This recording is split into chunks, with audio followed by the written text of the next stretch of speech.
In the beginning God created the heavens and the earth. Now the earth was formless and empty. Darkness was over the surface of the deep, and the Spirit of God was hovering over the waters. And God said, "Let there be light," and there was light. God saw that the light was good, and he separated the light from the darkness. God called the light day, and the darkness he called night. And there was evening, and there was morning, the first day. And God said, "Let there be an expanse between the waters to separate water from water." So God made the expanse and separated the water under the expanse from the water above it. And it was so. God called the expanse sky. And there was evening, and there was morning, the second day. And God said, "Let the water under the sky be gathered to one place, and let dry ground appear." And it was so.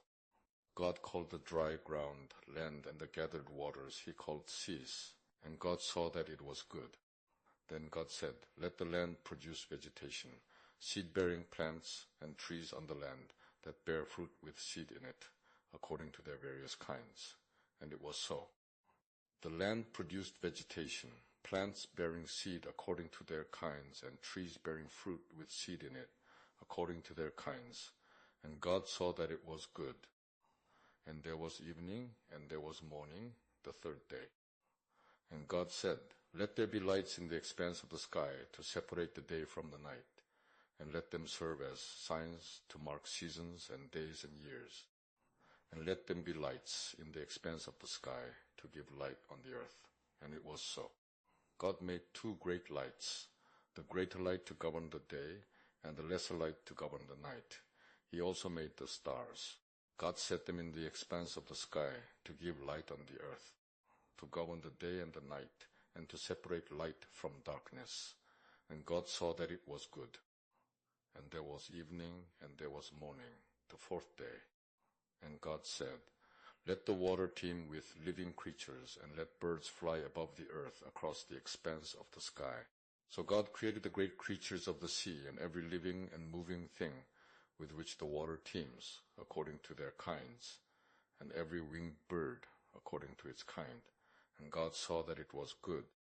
God blessed them and said, "Be fruitful and increase in number, and fill the water in the seas, and let the birds increase on the earth." And there was evening, and there was morning, the fifth day. And God said, "Let the land produce living creatures according to their kinds, livestock, creatures that move along the ground, and wild animals, each according to its kind." And it was so. God made the wild animals according to their kinds, the livestock according to their kinds, and all the creatures that move along the ground according to their kinds. And God saw that it was good.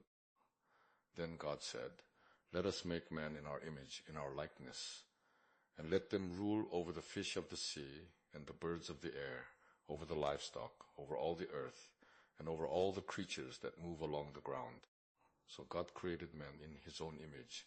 In the image of God he created him. Male and female he created them. God blessed them and said to them, "Be fruitful and increase in number. Fill the earth and subdue it. Rule over the fish of the sea and the birds of the air, and over every living creature that moves on the ground." Then God said, "I give you every seed-bearing plant on the face of the whole earth, and every tree that has fruit with seed in it. They will be yours for food. And to all the beasts of the earth, and all the birds of the air, and all the creatures that move on the ground, everything that has the breath of life in it, I give every green plant for food." And it was so. God saw all that he had made, and it was very good. And there was evening, and there was morning, the sixth day. Thus the heavens and the earth were completed in all their vast array. By the seventh day God had finished the work he had been doing. So on the seventh day he rested from all his work. And God blessed the seventh day and made it holy, because on it he rested from all the work of creating that he had done. This is the account of the heavens and the earth when they were created. When the Lord God made the earth and the heavens, and no shrub of the field had yet appeared on the earth, and no plant of the field had yet sprung up. For the Lord God had not sent rain on the earth, and there was no man to work the ground. but streams came up from the earth and watered the whole surface of the ground. The Lord God formed the man from the dust of the ground and breathed into his nostrils the breath of life, and the man became a living being. Now the Lord God had planted a garden in the east in Eden, and there he put the man he had formed. And the Lord God made all kinds of trees grow out of the ground, trees that were pleasing to the eye and good for food.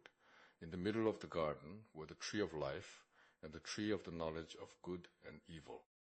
A river watering the garden flowed from Eden.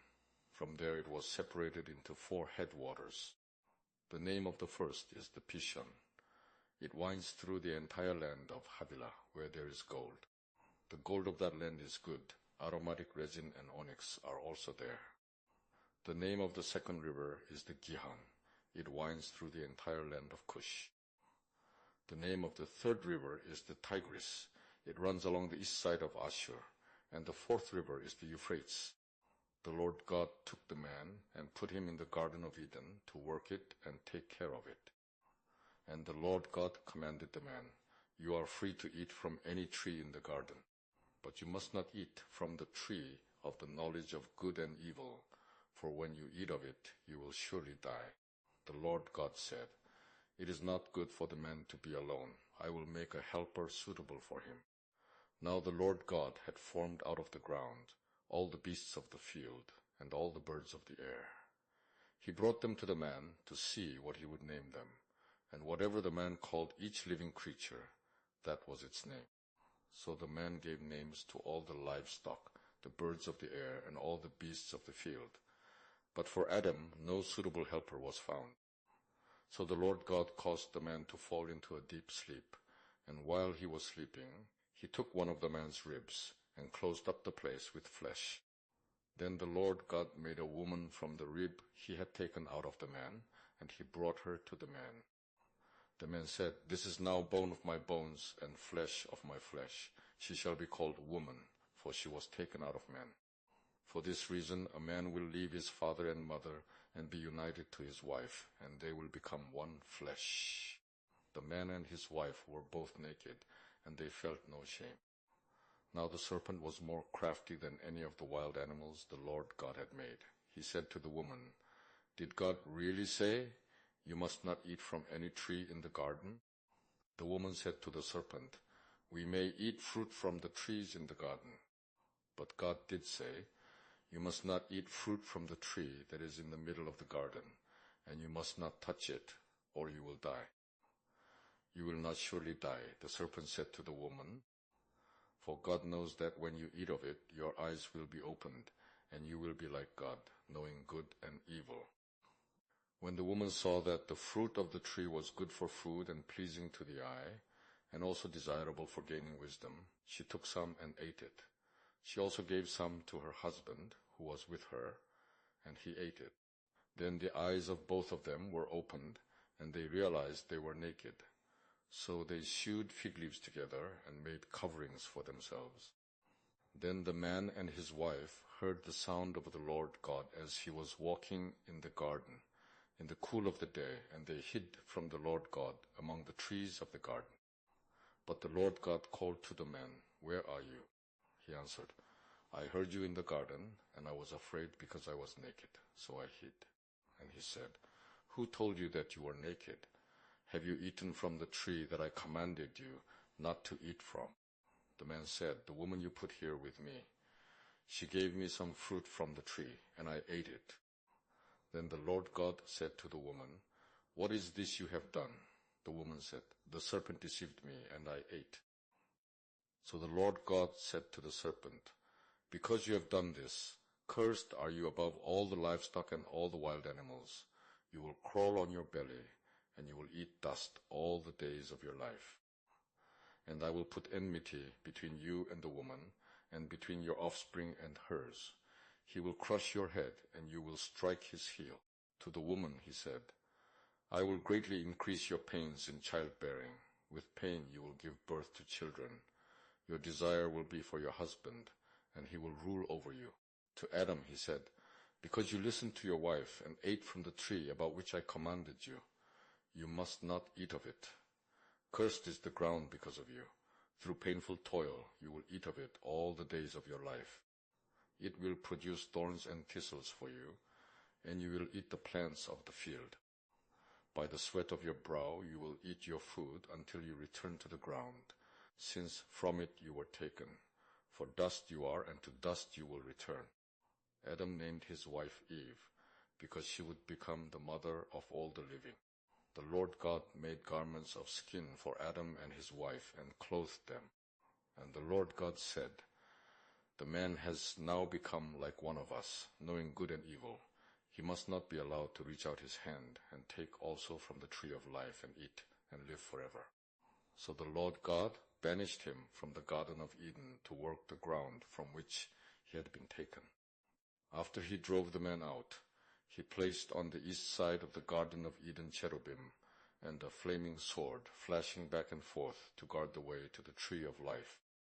Adam lay with his wife Eve, and she became pregnant and gave birth to Cain. She said, "With the help of the Lord I have brought forth a man." Later she gave birth to his brother Abel. Now Abel kept flocks, and Cain worked the soil. In the course of time, Cain brought some of the fruits of the soil as an offering to the Lord. But Abel brought fat portions from some of the firstborn of his flock. The Lord looked with favor on Abel and his offering, but on Cain and his offering he did not look with favor. So Cain was very angry, and his face was downcast. Then the Lord said to Cain, "Why are you angry? Why is your face downcast? If you do what is right, will you not be accepted? But if you do not do what is right, sin is crouching at your door. It desires to have you, but you must master it." Now Cain said to his brother Abel, "Let's go out to the field." And while they were in the field, Cain attacked his brother Abel and killed him. Then the Lord said to Cain, "Where is your brother Abel?" "I don't know," he replied. "Am I my brother's keeper?" The Lord said, "What have you done? Listen, your brother's blood cries out to me from the ground. Now you are under a curse and driven from the ground, which opened its mouth to receive your brother's blood from your hand. When you work the ground, it will no longer yield its crops for you. You will be a restless wanderer on the earth." Cain said to the Lord, "My punishment is more than I can bear. Today you are driving me from the land, and I will be hidden from your presence. I will be a restless wanderer on the earth, and whoever finds me will kill me." But the Lord said to him, "Not so. If anyone kills Cain, he will suffer vengeance 7 times over." Then the Lord put a mark on Cain, so that no one who found him would kill him. So Cain went out from the Lord's presence and lived in the land of Nod, east of Eden. Cain lay with his wife, and she became pregnant and gave birth to Enoch. Cain was then building a city, and he named it after his son Enoch. To Enoch was born Irad, and Irad was the father of Mehujael, and Mehujael was the father of Methusael, and Methusael was the father of Lamech. Lamech married 2 women, one named Ada and the other Zillah. Ada gave birth to Jabal.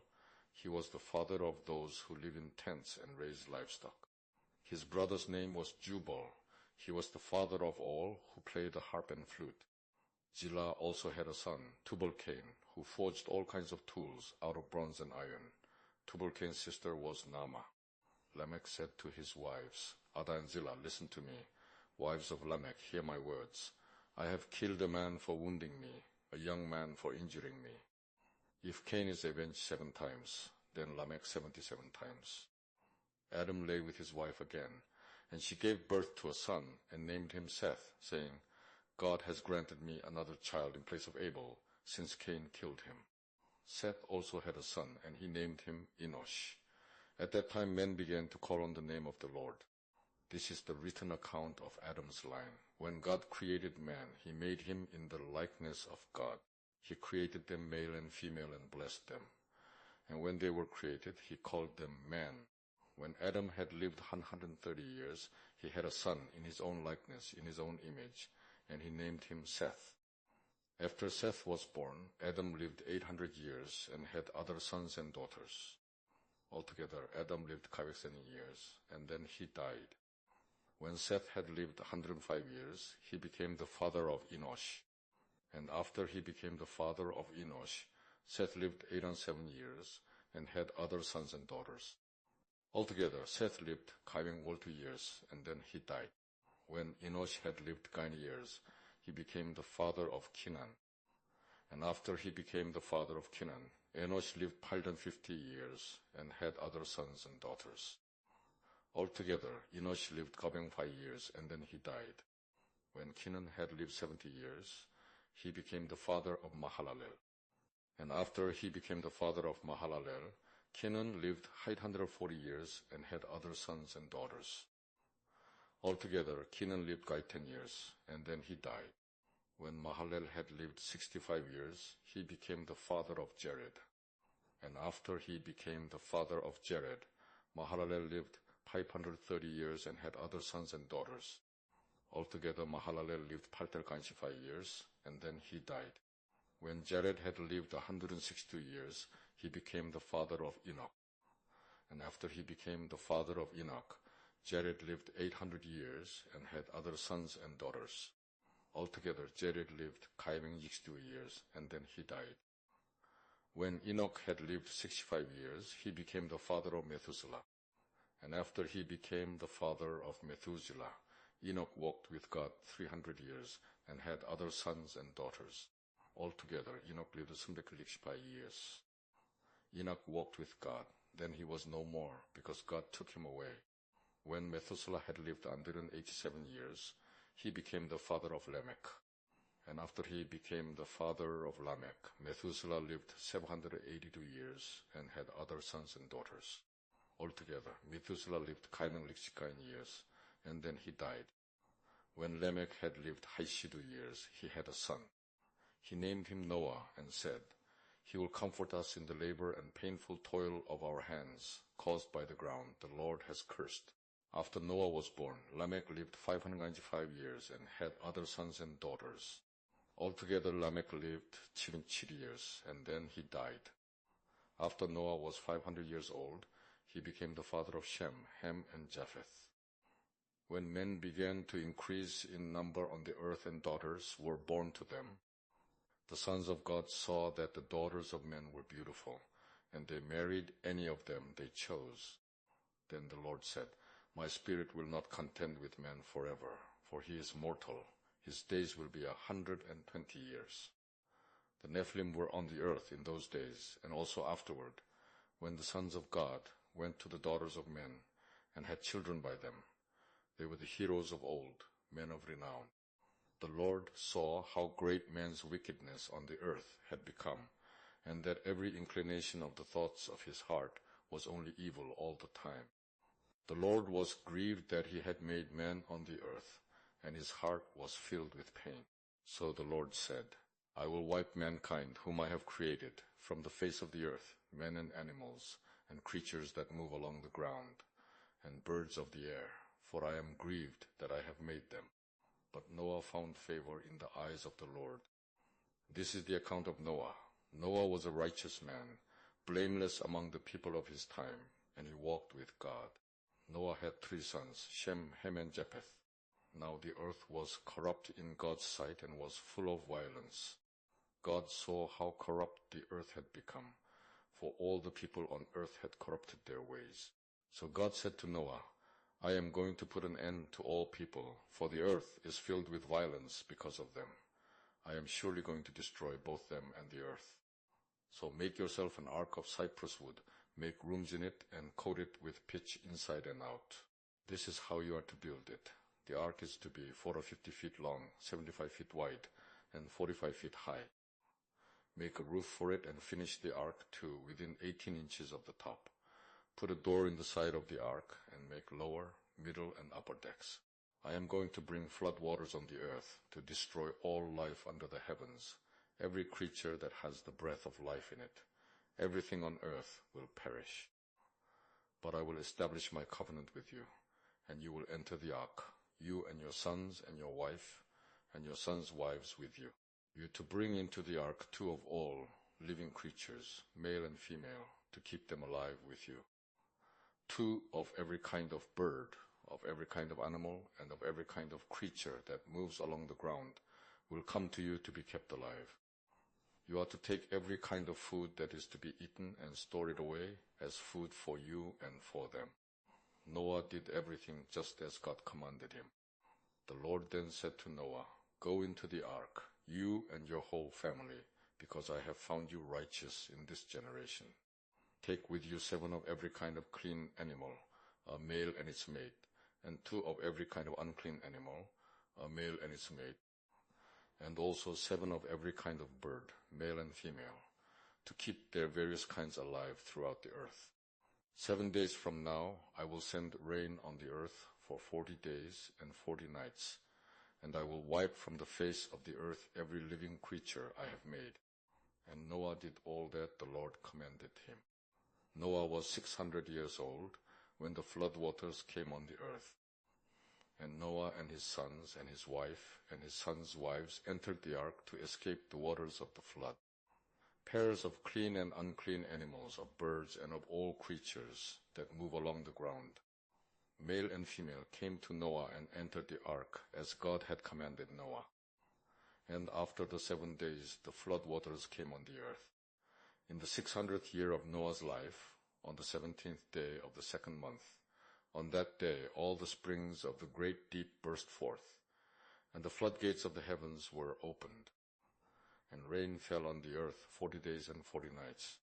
On that very day Noah and his sons, Shem, Ham, and Japheth, together with his wife and the wives of his 3 sons, entered the ark. They had with them every wild animal according to its kind, all livestock according to their kinds, every creature that moves along the ground according to its kind, and every bird according to its kind, everything with wings. Pairs of all creatures that have the breath of life in them came to Noah and entered the ark. The animals going in were male and female of every living thing, as God had commanded Noah. Then the Lord shut him in. For 40 days the flood kept coming on the earth, and as the waters increased, they lifted the ark high above the earth. The waters rose and increased greatly on the earth, and the ark floated on the surface of the water.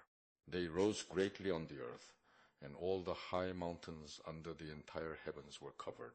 The waters rose and covered the mountains to a depth of more than 20 feet. Every living thing that moved on the earth perished, birds, livestock, wild animals, all the creatures that swarm over the earth, and all mankind.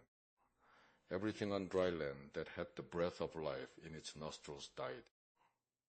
Every living thing on the face of the earth was wiped out, men and animals and the creatures that move along the ground, and the birds of the air were wiped from the earth. Only Noah was left, and those with him in the ark.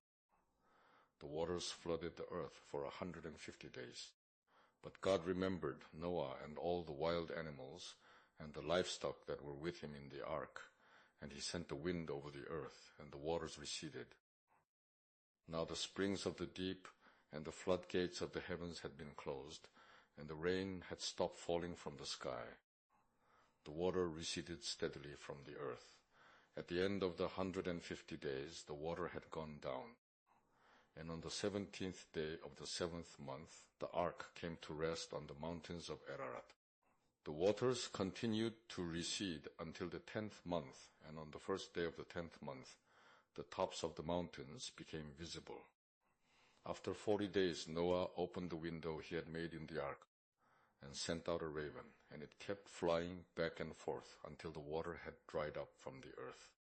Then he sent out a dove to see if the water had receded from the surface of the ground. But the dove could find no place to set its feet, because there was water over all the surface of the earth. So it returned to Noah in the ark. He reached out his hand and took the dove and brought it back to himself in the ark. He waited 7 more days and again sent out the dove from the ark. When the dove returned to him in the evening, there in its beaks was a freshly plucked olive leaf. Then Noah knew that the water had receded from the earth. He waited 7 more days and sent the dove out again, but this time it did not return to him. By the first day of the first month of Noah's 601st year, the water had dried up from the earth. Noah then removed the covering from the ark and saw that the surface of the ground was dry. By the 27th day of the 2nd month, the earth was completely dry. Then God said to Noah, "Come out of the ark, you and your wife and your sons and their wives. Bring out every kind of living creature that is with you, the birds, the animals, and all the creatures that move along the ground, so they can multiply on the earth and be fruitful and increase in number upon it." So Noah came out, together with his sons and his wife and his sons' wives. All the animals and all the creatures that move along the ground and all the birds, everything that moves on the earth, came out of the ark, one kind after another. Then Noah built an altar to the Lord, and, taking some of all the clean animals and clean birds, he sacrificed burnt offerings on it. The Lord smelled the pleasing aroma and said in his heart, "Never again will I curse the ground because of man, even though every inclination of his heart is evil from childhood, and never again will I destroy all living creatures as I have done. As long as the earth endures, seed time and harvest, cold and heat, summer and winter, day and night will never cease." Then God blessed Noah and his sons, saying to them, "Be fruitful and increase in number and fill the earth. The fear and dread of you will fall upon all the beasts of the earth and all the birds of the air, upon every creature that moves along the ground, and upon all the fish of the sea. They are given into your hands. Everything that lives and moves will be food for you. Just as I gave you the green plants, I now give you everything. But you must not eat meat that has its lifeblood still in it. And for your lifeblood I will surely demand an accounting. I will demand an accounting from every animal, and from each man too. I will demand an accounting for the life of his fellow man. Whoever sheds the blood of man, by man shall his blood be shed. For in the image of God has God made man. As for you, be fruitful and increase in number. Multiply on the earth and increase upon it."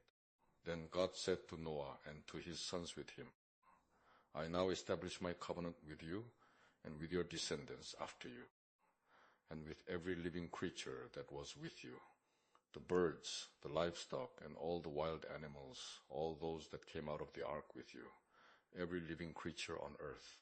I establish my covenant with you. Never again will all life be cut off by the waters of a flood. Never again will there be a flood to destroy the earth." And God said, "This is the sign of the covenant I am making between me and you, and every living creature with you, a covenant for all generations to come. I have set my rainbow in the clouds, and it will be the sign of the covenant between me and the earth. Whenever I bring clouds over the earth and the rainbow appears in the clouds, I will remember my covenant between me and you and all living creatures of every kind. Never again will the waters become a flood to destroy all life. Whenever the rainbow appears in the clouds, I will see it and remember the everlasting covenant between God and all living creatures of every kind on the earth." So God said to Noah, "This is the sign of the covenant I have established between me and all life on the earth." The sons of Noah who came out of the ark were Shem, Ham, and Japheth. Ham was the father of Canaan. These were the three sons of Noah, and from them came the people who were scattered over the earth. Noah, a man of the soil, proceeded to plant a vineyard.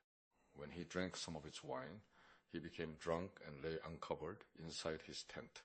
Ham, the father of Canaan, saw his father's nakedness and told his two brothers outside. But Shem and Japheth took a garment and laid it across their shoulders. Then they walked in backward and covered their father's nakedness.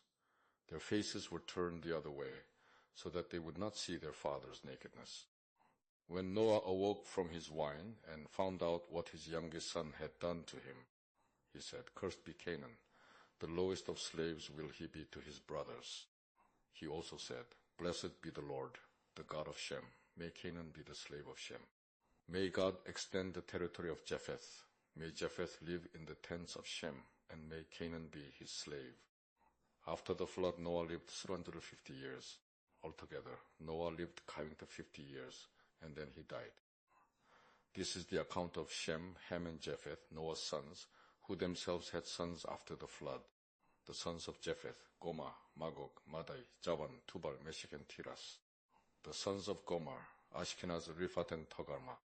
The sons of Javan, Elisha, Tarshish, the Kittim and the Rodanim. From these the maritime peoples spread out into their territories by their clans within their nations, each with its own language. Cush sons of Ham, Mizraim, Put and Canaan. The sons of Cush, Seba, Havilah, Sapta, Rama and Sabteka. The sons of Rama, Sheba and Dedan. Cush was the father of Nimrod, who grew to be a mighty warrior on the earth. He was a mighty hunter before the Lord. That is why it is said, like Nimrod, a mighty hunter before the Lord. The first centers of his kingdom were Babylon, Erech, Akkad and Calneh in Shinar. From that land he went to Assyria, where he built Nineveh, Rehoboth-ir, Calah, and Rezin, which is between Nineveh and Calah. That is the great city. Mizraim was the father of the Ludites, Anamites, Lehabites, Naphtuhites, Pathrosites, Casluhites, from whom the Philistines came, and Kephtorites. Canaan was the father of Sidon, his firstborn, and of the Hittites, Jebusites, Amorites, Girgashites, Hivites, Arkites, Shinites, Abadites, Zemorites, and Hamathites. Later the Canaanite clans scattered, and the borders of Canaan reached from Sidon toward Gerar as far as Gaza, and then toward Sodom, Gomorrah, Admah, and Zeboim as far as Lasha. These are the sons of Ham by their clans and languages in their territories and nations. Sons were also born to Shem, whose older brother was Japheth. Shem was the ancestor of all the sons of Eber. The sons of Shem, Elam, Arphaxad, Lod, and Aram. The sons of Aram, Uzhul, Geder, and Meshech. Arphaxad was the father of Shelah, and Shelah the father of Eber. 2 sons were born to Eber. One was named Peleg, because in his time the earth was divided. His brother was named Joktan. Joktan was the father of Almodad, Shelef, Hazarmaveth, Jerah, Hadoram, Uzal, Dikla, Obal, Abimael, Sheba, Ophir, Havilah, and Jobab. All these were sons of Joktan. The region where they lived stretched from Mesha toward Sephar, in the eastern hill country. These are the sons of Shem, by their clans and languages, in their territories and nations. These are the clans of Noah's sons, according to their lines of descent, within their nations. From these, the nations spread out over the earth after the flood. Now the whole world had one language and a common speech. As men moved eastward, they found a plain in Shinar and settled there. They said to each other, "Come, let's make bricks and bake them thoroughly." They used brick instead of stone and tar for mortar. Then they said, "Come, let us build ourselves a city with a tower that reaches to the heavens, so that we may make a name for ourselves and not be scattered over the face of the whole earth." But the Lord came down to see the city and the tower that the men were building. The Lord said, "If as one people speaking the same language they have begun to do this, then nothing they plan to do will be impossible for them. Come, let us go down and confuse their language, so they will not understand each other." So the Lord scattered them from there over all the earth, and they stopped building the city. That is why it was called Babel, because there the Lord confused the language of the whole world. From there the Lord scattered them over the face of the whole earth. This is the account of Shem. 2 years after the flood, when Shem was 100 years old, he became the father of Arphaxad. And after he became the father of Arphaxad, Shem lived 500 years and had other sons and daughters. When Arphaxad had lived 35 years, he became the father of Shelah. And after he became the father of Shelah, Arphaxad lived 43 years and had other sons and daughters. When Shelah had lived 30 years, he became the father of Eber. And after he became the father of Eber, Shelah lived 403 years and had other sons and daughters. When Eber had lived 34 years, he became the father of Peleg. And after he became the father of Peleg, Eber lived 430 years and had other sons and daughters. When Peleg had lived 30 years, he became the father of Reu. And after he became the father of Reu, Peleg lived 209 years and had other sons and daughters. When Reu had lived 32 years, he became the father of Sirach. And after he became the father of Serug, Reu lived 207 years and had other sons and daughters. When Serug had lived 30 years, he became the father of Nahor. And after he became the father of Nahor, Serug lived 200 years and had other sons and daughters. When Nahor had lived 29 years, he became the father of Terah. And after he became the father of Terah, Nahor lived 119 years and had other sons and daughters. After Terah had lived 70 years, he became the father of Abram, Nahor, and Haran. This is the account of Terah. Terah became the father of Abram, Nahor, and Haran became the father of Lot. While his father Terah was still alive, Haran died in Ur of the Chaldeans, in the land of his birth. Abram and Nahor both married. The name of Abram's wife was Sarai, and the name of Nahor's wife was Milcah. She was the daughter of Haran, the father of both Milcah and Iscah. Now Sarai was barren. She had no children. Terah took his son Abram, his grandson Lot son of Haran, and his daughter-in-law Sarai, the wife of his son Abram, and together they set out from Ur of the Chaldeans to go to Canaan.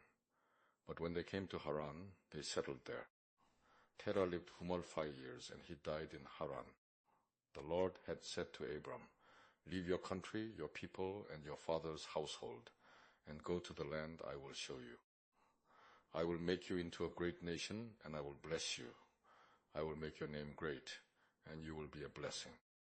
I will bless those who bless you, and whoever curses you I will curse, and all peoples on earth will be blessed through you." So Abram left, as the Lord had told him, and Lot went with him. Abram was 75 years old when he set out from Haran. He took his wife Sarai, his nephew Lot, all the possessions they had accumulated, and the people they had acquired in Haran, and they set out for the land of Canaan, and they arrived there. Abram traveled through the land as far as the site of the great tree of Moreh at Shechem. At that time the Canaanites were in the land. The Lord appeared to Abram and said, "To your offspring I will give this land." So he built an altar there to the Lord, who had appeared to him. From there he went on toward the hills, east of Bethel, and pitched his tent, with Bethel on the west and Ai on the east. There he built an altar to the Lord, and called on the name of the Lord. Then Abram set out and continued toward the Negev. Now there was a famine in the land, and Abram went down to Egypt to live there for a while, because the famine was severe. As he was about to enter Egypt, he said to his wife Sarai, "I know what a beautiful woman you are. When the Egyptians see you, they will say, 'This is his wife.' Then they will kill me, but will let you live. Say you are my sister, so that I will be treated well for your sake, and my life will be spared because of you." When Abram came to Egypt, the Egyptians saw that she was a very beautiful woman. And when Pharaoh's officials saw her, they praised her to Pharaoh, and she was taken into his palace. He treated Abram well for her sake, and Abram acquired sheep and cattle, male and female donkeys, menservants and maidservants, and camels. But the Lord inflicted serious diseases on Pharaoh and his household because of Abram's wife Sarai. So Pharaoh summoned Abram.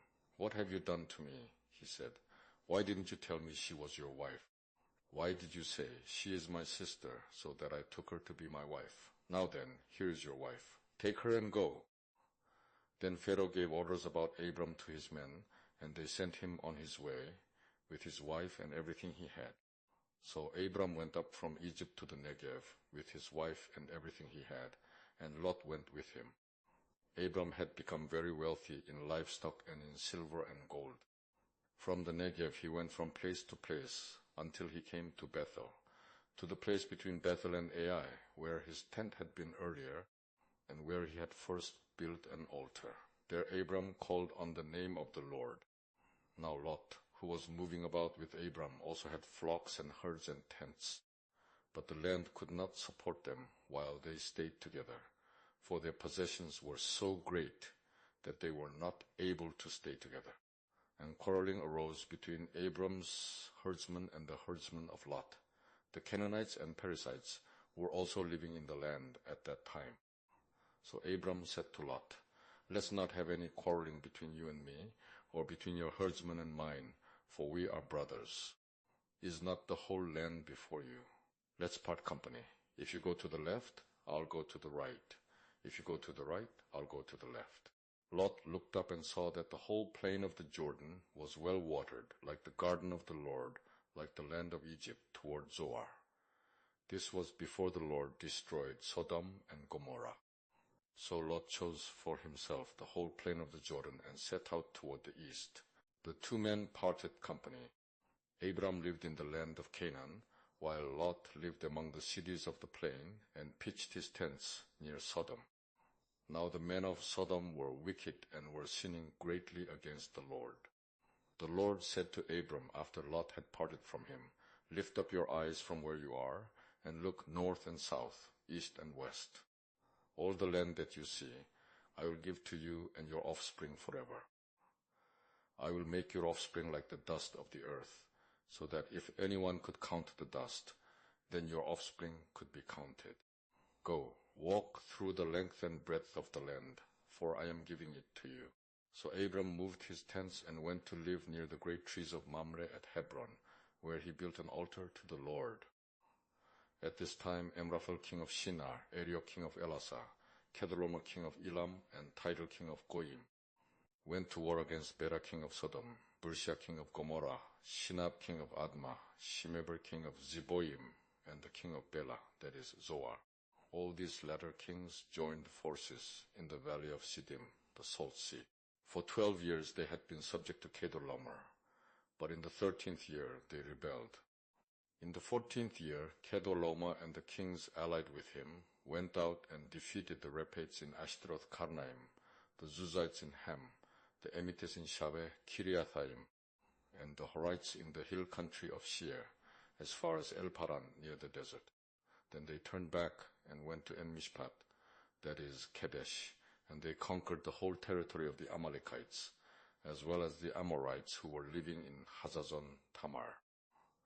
Then the king of Sodom, the king of Gomorrah, the king of Admah, the king of Zeboim, and the king of Bela, that is Zoar, marched out and drew up their battle lines in the valley of Siddim against Kedorlaomer king of Elam, Tidal king of Goyim, Amraphel king of Shinar, and Arioch king of Elasar, 4 kings against 5. Now the valley of Siddim was full of tar pits, and when the kings of Sodom and Gomorrah fled, some of the men fell into them, and the rest fled to the hills. The 4 kings seized all the goods of Sodom and Gomorrah and all their food. Then they went away. They also carried off Abram's nephew Lot and his possessions, since he was living in Sodom. One who had escaped came and reported this to Abram the Hebrew. Now Abram was living near the great trees of Mamre the Amorite, a brother of Eshcol and Aner, all of whom were allied with Abram. When Abram heard that his relative had been taken captive, he called out the 318 trained men born in his household and went in pursuit as far as Dan. During the night, Abram divided his men to attack them, and he routed them, pursuing them as far as Hobah, north of Damascus. He recovered all the goods and brought back his relative Lot and his possessions, together with the women and the other people. After Abram returned from defeating Kedorlaomer and the kings allied with him, the king of Sodom came out to meet him in the valley of Sheveh, that is, the king's valley. Then Melchizedek king of Salem brought out bread and wine. He was priest of God Most High, and he blessed Abram, saying, "Blessed be Abram by God Most High, creator of heaven and earth. And blessed be God Most High, who delivered your enemies into your hand." Then Abram gave him 1/10 of everything. The king of Sodom said to Abram, "Give me the people and keep the goods for yourself." But Abram said to the king of Sodom, "I have raised my hand to the Lord, God Most High, creator of heaven and earth, and have taken an oath that I will accept nothing belonging to you, not even a thread or the thong of a sandal, so that you will never be able to say, 'I made Abram rich.' I will accept nothing but what my men have eaten and the share that belongs to the men who went with me, to Aner, Eshcol, and Mamre. Let them have their share." After this, the word of the Lord came to Abram in a vision. "Do not be afraid, Abram. I am your shield, your very great reward." But Abram said, "O sovereign Lord, what can you give me since I remain childless, and the one who will inherit my estate is Eliezer of Damascus?" And Abram said, "You have given me no children, so a servant in my household will be my heir." Then the word of the Lord came to him, "This man will not be your heir, but a son coming from your own body will be your heir."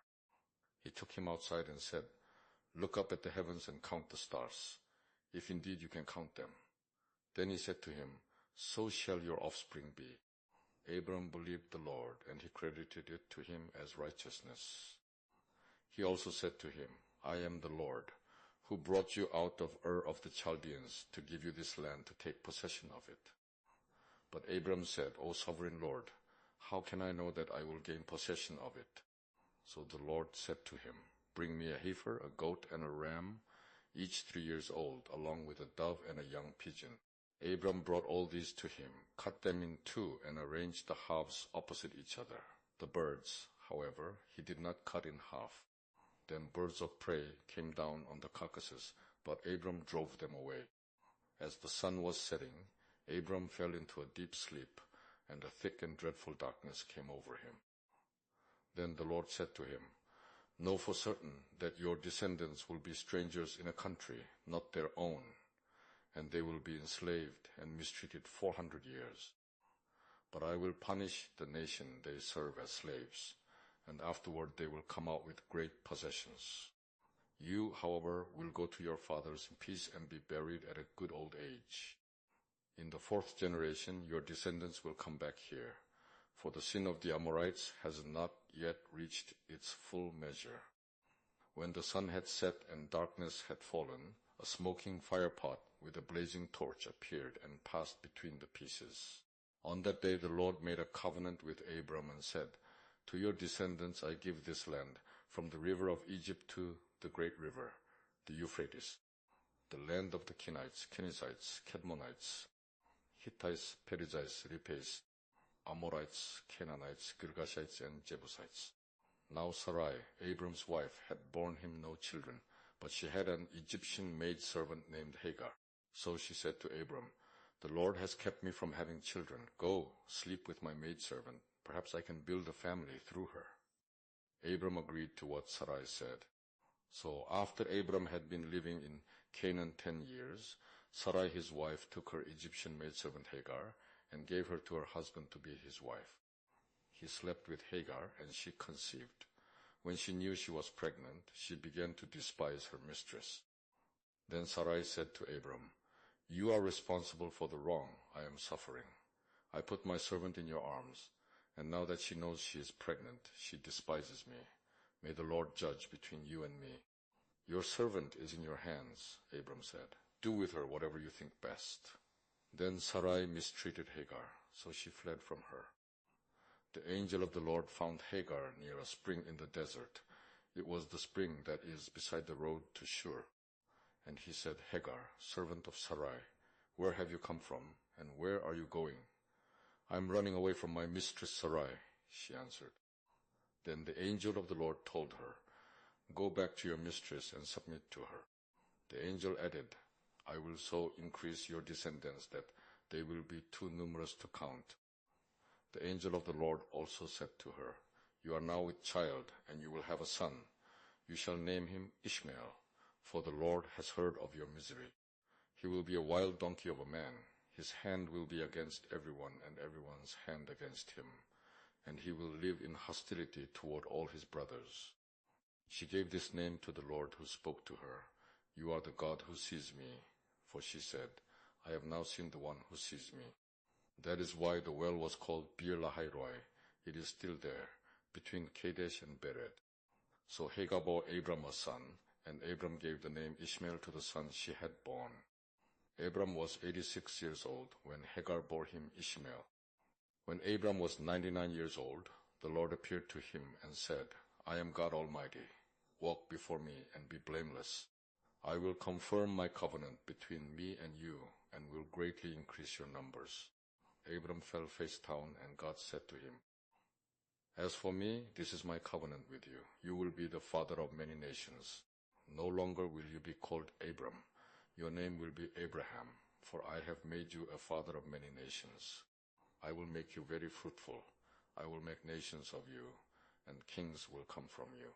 I will establish my covenant as an everlasting covenant between me and you and your descendants after you for the generations to come, to be your God and the God of your descendants after you. The whole land of Canaan, where you are now an alien, I will give as an everlasting possession to you and your descendants after you, and I will be their God. Then God said to Abraham, As for you, you must keep my covenant, you and your descendants after you, for the generations to come. This is my covenant with you and your descendants after you, the covenant you are to keep. Every male among you shall be circumcised.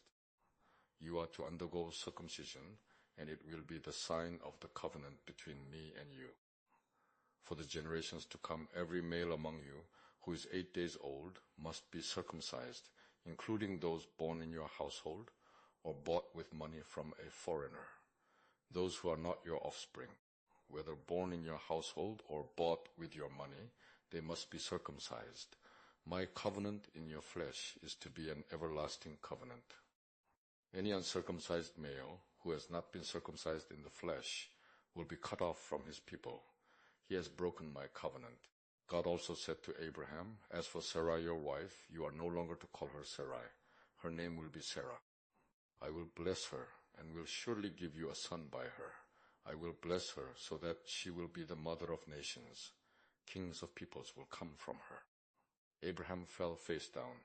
He laughed and said to himself, Will a son be born to a man 100 years old? Will Sarah bear a child at the age of 90? And Abraham said to God, If only Ishmael might live under your blessing. Then God said, Yes, but your wife Sarah will bear you a son, and you will call him Isaac. I will establish my covenant with him as an everlasting covenant for his descendants after him. And as for Ishmael, I have heard you. I will surely bless him. I will make him fruitful and will greatly increase his numbers. He will be the father of 12 rulers, and I will make him into a great nation. But my covenant I will establish with Isaac, whom Sarah will bear to you by this time next year. When he had finished speaking with Abraham, God went up from him. On that very day, Abraham took his son Ishmael and all those born in his household or bought with his money, every male in his household, and circumcised them as God told him.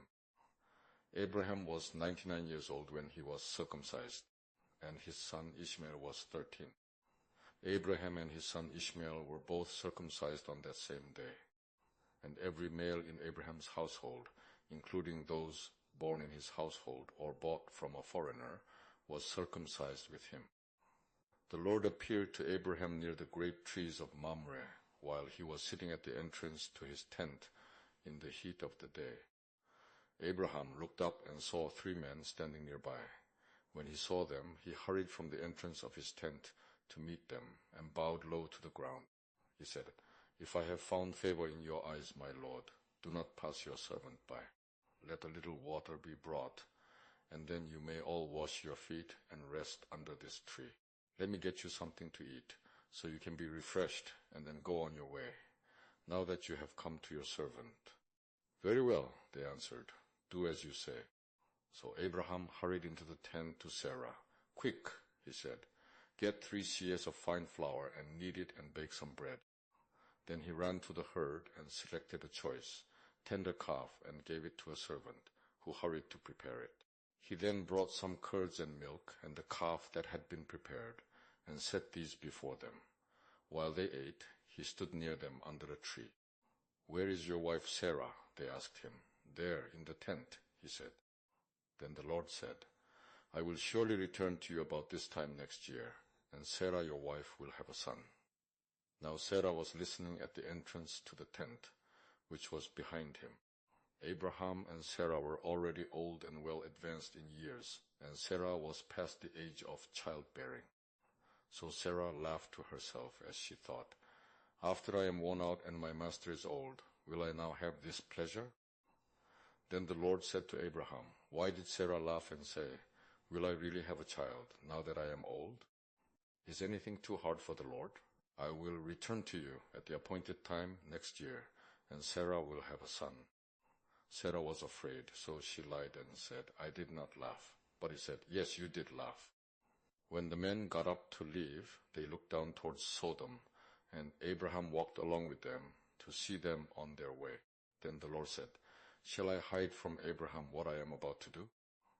Abraham will surely become a great and powerful nation, and all nations on earth will be blessed through him. For I have chosen him, so that he will direct his children and his household after him, to keep the way of the Lord by doing what is right and just, so that the Lord will bring about for Abraham what he has promised him." Then the Lord said, "The outcry against Sodom and Gomorrah is so great and their sin so grievous, that I will go down and see if what they have done is as bad as the outcry that has reached me. If not, I will know." The men turned away and went toward Sodom, but Abraham remained standing before the Lord. Then Abraham approached him and said, "Will you sweep away the righteous with the wicked? What if there are 50 righteous people in the city? Will you really sweep it away and not spare the place for the sake of the 50 righteous people in it? Far be it from you to do such a thing, to kill the righteous with the wicked, treating the righteous and the wicked alike. Far be it from you. Will not the judge of all the earth do right?" The Lord said, "If I find 50 righteous people in the city of Sodom, I will spare the whole place for their sake." Then Abraham spoke up again, "Now that I have been so bold as to speak to the Lord, though I am nothing but dust and ashes, what if the number of the righteous is 5 less than 50? Will you destroy the whole city because of 5 people? If I find 45 there," he said, "I will not destroy it." Once again he spoke to him. "What if only 40 are found there?" he said. "For the sake of 40, I will not do it." Then he said, "May the Lord not be angry, but let me speak. What if only 30 can be found there?" He answered, "I will not do it if I find 30 there." Abraham said, "Now that I have been so bold as to speak to the Lord, what if only 20 can be found there?" He said, "For the sake of 20, I will not destroy it." Then he said, "May the Lord not be angry, but let me speak just once more. What if only 10 can be found there?" He answered, "For the sake of 10, I will not destroy it." When the Lord had finished speaking with Abraham, he left, and Abraham returned home. The 2 angels arrived at Sodom in the evening, and Lot was sitting in the gateway of the city. When he saw them, he got up to meet them, and bowed down with his face to the ground. "My lords," he said, "please turn aside to your servant's house. You can wash your feet and spend the night, and then go on your way early in the morning." "No," they answered, "we will spend the night in the square." But he insisted so strongly that they did go with him and entered his house. He prepared a meal for them, baking bread without yeast, and they ate. Before they had gone to bed, all the men from every part of the city of Sodom, both young and old, surrounded the house. They called to Lot, "Where are the men who came to you tonight? Bring them out to us so that we can have sex with them." Lot went outside to meet them and shut the door behind him and said, "No, my friends, don't do this wicked thing. Look, I have 2 daughters who have never slept with a man. Let me bring them out to you, and you can do what you like with them. But don't do anything to these men, for they have come under the protection of my roof." "Get out of our way," they replied. And they said, "This fellow came here as an alien, and now he wants to play the judge. We'll treat you worse than them." They kept bringing pressure on Lot and moved forward to break down the door. But the men inside reached out and pulled Lot back into the house and shut the door. Then they struck the men who were at the door of the house, young and old, with blindness, so that they could not find the door. The 2 men said to Lot, "Do you have anyone else here, sons-in-law, sons or daughters, or anyone else in the city who belongs to you? Get them out of here, because we are going to destroy this place. The outcry to the Lord against its people is so great that he has sent us to destroy it." So Lot went out and spoke to his sons-in-law, who were pledged to marry his daughters. He said, "Hurry and get out of this place, because the Lord is about to destroy the city." But his sons-in-law thought he was joking. With the coming of dawn, the angels urged Lot, saying, "Hurry, take your wife and your 2 daughters who are here, or you will be swept away when the city is punished." When he hesitated, the men grasped his hand and the hands of his wife and of his 2 daughters, and led them safely out of the city, for the Lord was merciful to them. As soon as they had brought them out, one of them said, "Flee for your lives. Don't look back, and don't stop anywhere in the plain. Flee to the mountains, or you will be swept away." But Lot said to them, "No, my lords, please. Your servant has found favor in your eyes, and you have shown great kindness to me in sparing my life. But I can't flee to the mountains. This disaster will overtake me, and I'll die. Look, here is a town near enough to run to, and it is small. Let me flee to it. It is very small, isn't it?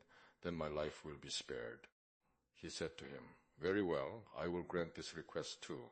I will not overthrow the town you speak of. But flee there quickly, because I cannot do anything until you reach it." That is why the town was called Zoar. By the time Lot reached Zoar, the sun had risen over the land. Then the Lord rained down burning sulfur on Sodom and Gomorrah from the Lord out of the heavens. Thus he overthrew those cities and the entire plain, including all those living in the cities, and also the vegetation in the land. But Lot's wife looked back, and she became a pillar of salt. Early the next morning, Abraham got up and returned to the place where he had stood before the Lord. He looked down toward Sodom and Gomorrah, toward all the land of the plain, and he saw dense smoke rising from the land, like smoke from a furnace. So when God destroyed the cities of the plain, he remembered Abraham, and he brought Lot out of the catastrophe that overthrew the cities where Lot had lived. Lot and his 2 daughters left Zoar and settled in the mountains, for he was afraid to stay in Zoar. He and his 2 daughters lived in a cave. One day the older daughter said to the younger, "Our father is old, and there is no man around here to lie with us, as is the custom all over the earth. Let's get our father to drink wine, and then lie with him and preserve our family line through our father." That night they got their father to drink wine, and the older daughter went in and lay with him. He was not aware of it when she lay down or when she got up. The next day the older daughter said to the younger, "Last night I lay with my father. Let's get him to drink wine again tonight, and you go in and lie with him, so we can preserve our family line through our father." So they got their father to drink wine that night also, and the younger daughter went and lay with him. Again he was not aware of it when she lay down or when she got up. So both of Lot's daughters became pregnant by their father. The older daughter had a son, and she named him Moab. He is the father of the Moabites of today. The younger daughter also had a son, and she named him Ben-Ami. He is the father of the Ammonites of today. Now Abraham moved on from there into the region of the Negev and lived between Kadesh and Shur.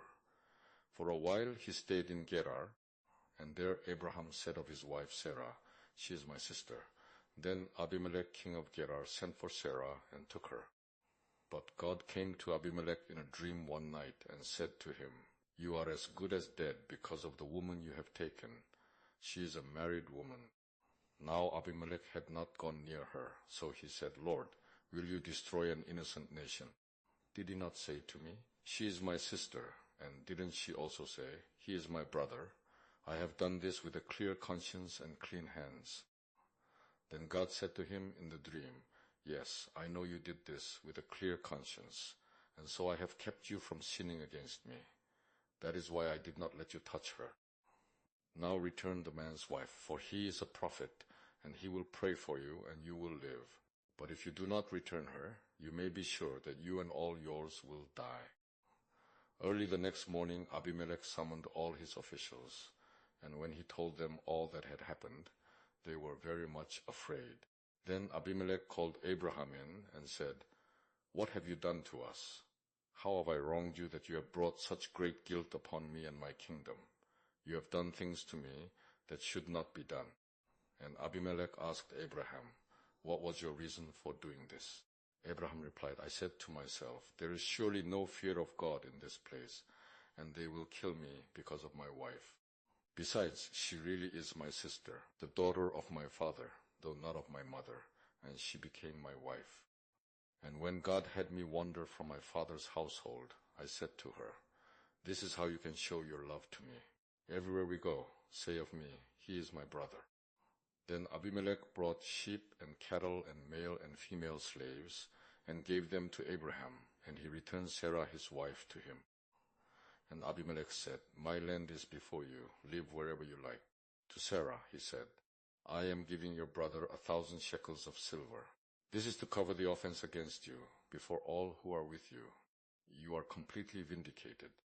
Then Abraham prayed to God, and God healed Abimelech, his wife, and his slave girls, so they could have children again. For the Lord had closed up every womb in Abimelech's household because of Abraham's wife Sarah. Now the Lord was gracious to Sarah as he had said, and the Lord did for Sarah what he had promised. Sarah became pregnant and bore a son to Abraham in his old age, at the very time God had promised him. Abraham gave the name Isaac to the son Sarah bore him. When his son Isaac was 8 days old, Abraham circumcised him as God commanded him. Abraham was 100 years old when his son Isaac was born to him. Sarah said, "God has brought me laughter, and everyone who hears about this will laugh with me." And she added, "Who would have said to Abraham that Sarah would nurse children? Yet I have borne him a son in his old age." The child grew and was weaned, and on the day Isaac was weaned, Abraham held a great feast. But Sarah saw that the son whom Hagar the Egyptian had borne to Abraham was mocking, and she said to Abraham, "Get rid of that slave woman and her son, for that slave woman's son will never share in the inheritance with my son Isaac." The matter distressed Abraham greatly, because it concerned his son. But God said to him, "Do not be so distressed about the boy and your maidservant. Listen to whatever Sarah tells you, because it is through Isaac that your offspring will be reckoned. I will make the son of the maidservant into a nation also, because he is your offspring." Early the next morning, Abraham took some food and a skin of water and gave them to Hagar. He set them on her shoulders and then sent her off with the boy. She went on her way and wandered in the desert of Beersheba. When the water in the skin was gone, she put the boy under one of the bushes. Then she went off and sat down nearby, about a bowshot away, for she thought, "I cannot watch the boy die." And as she sat there nearby, she began to sob. God heard the boy crying, and the angel of God called to Hagar from heaven and said to her, "What is the matter, Hagar? Do not be afraid. God has heard the boy crying as he lies there. Lift the boy up and take him by the hand, for I will make him into a great nation." Then God opened her eyes, and she saw a well of water. So she went and filled the skin with water and gave the boy a drink. God was with the boy as he grew up. He lived in the desert and became an archer. While he was living in the desert of Paran, his mother got a wife for him from Egypt. At that time, Abimelech and Phicol, the commander of his forces, said to Abraham, "God is with you in everything you do. Now swear to me here before God that you will not deal falsely with me or my children or my descendants. Show to me and the country where you are living as an alien the same kindness I have shown to you." Abraham said, "I swear it." Then Abraham complained to Abimelech about a well of water that Abimelech's servants had seized. But Abimelech said, "I don't know who has done this. You did not tell me, and I heard about it only today." So Abraham brought sheep and cattle and gave them to Abimelech, and the two men made a treaty. Abraham set apart 7 ewe lambs from the flock, and Abimelech asked Abraham, "What is the meaning of these 7 ewe lambs you have set apart by themselves?" He replied, "Accept these 7 lambs from my hand as a witness that I dug this well." So that place was called Beersheba, because the two men swore an oath there. After the treaty had been made at Beersheba, Abimelech and Phicol, the commander of his forces, returned to the land of the Philistines. Abraham planted a tamarisk tree in Beersheba, and there he called upon the name of the Lord, the eternal God. And Abraham stayed in the land of the Philistines for a long time. Some time later God tested Abraham. He said to him, "Here I am," he replied. Then God said, "Take your son, your only son, Isaac, whom you love, and go to the region of Moriah. Sacrifice him there as a burnt offering on one of the mountains I will tell you about." Early the next morning, Abraham got up and saddled his donkey. He took with him 2 of his servants and his son Isaac. When he had cut enough wood for the burnt offering, he set out for the place God had told him about. On the 3rd day, Abraham looked up and saw the place in the distance. He said to his servants, "Stay here with the donkey while I and the boy go over there. We will worship and then we will come back to you." Abraham took the wood for the burnt offering and placed it on his son Isaac, and he himself carried the fire and the knife. As the 2 of them went on together, Isaac spoke up and said to his father Abraham, "Father?" "Yes, my son," Abraham replied. "The fire and wood are here," Isaac said, "but where is the lamb for the burnt offering?" Abraham answered, "God himself will provide the lamb for the burnt offering, my son." And the 2 of them went on together. When they reached the place God had told him about, Abraham built an altar there and arranged the wood on it. He bound his son Isaac and laid him on the altar, on top of the wood. Then he reached out his hand and took the knife to slay his son. But the angel of the Lord called out to him from heaven, "Abraham, Abraham, here I am." He replied, "Do not lay a hand on the boy," he said. "Do not do anything to him. Now I know that you fear God, because you have not withheld from me your son, your only son." Abraham looked up, and there in a thicket he saw a ram caught by its horns. He went over and took the ram and sacrificed it as a burnt offering instead of his son. So Abraham called that place, "The Lord will provide." And to this day it is said, "On the mountain of the Lord it will be provided." The angel of the Lord called to Abraham from heaven a second time and said, "I swear by myself, declares the Lord, that because you have done this and have not withheld your son, your only son, I will surely bless you and make your descendants as numerous as the stars in the sky and as the sand on the seashore. Your descendants will take possession of the cities of their enemies, and through your offspring all nations on earth will be blessed, because you have obeyed me." Then Abraham returned to his servants, and they set off together for Beersheba, and Abraham stayed in Beersheba. Some time later Abraham was told, "Milcah is also a mother. She has borne sons to your brother Nahor. Use the firstborn, Buz his brother, Kemuel the father of Aram, Kesed, Hazor, Pildash, Jidlaph, and Bethuel." Bethuel became the father of Rebekah. Milcah bore these 8 sons to Abraham's brother Nahor. His concubine, whose name was Reumah, also had sons, Tebah, Gaham, Tahash, and Maacah. Sarah lived to be 127 years old. She died at Kiriath Arba, that is Hebron, in the land of Canaan, and Abraham went to mourn for Sarah and to weep over her. Then Abraham rose from beside his dead wife and spoke to the Hittites. He said, "I am an alien and a stranger among you.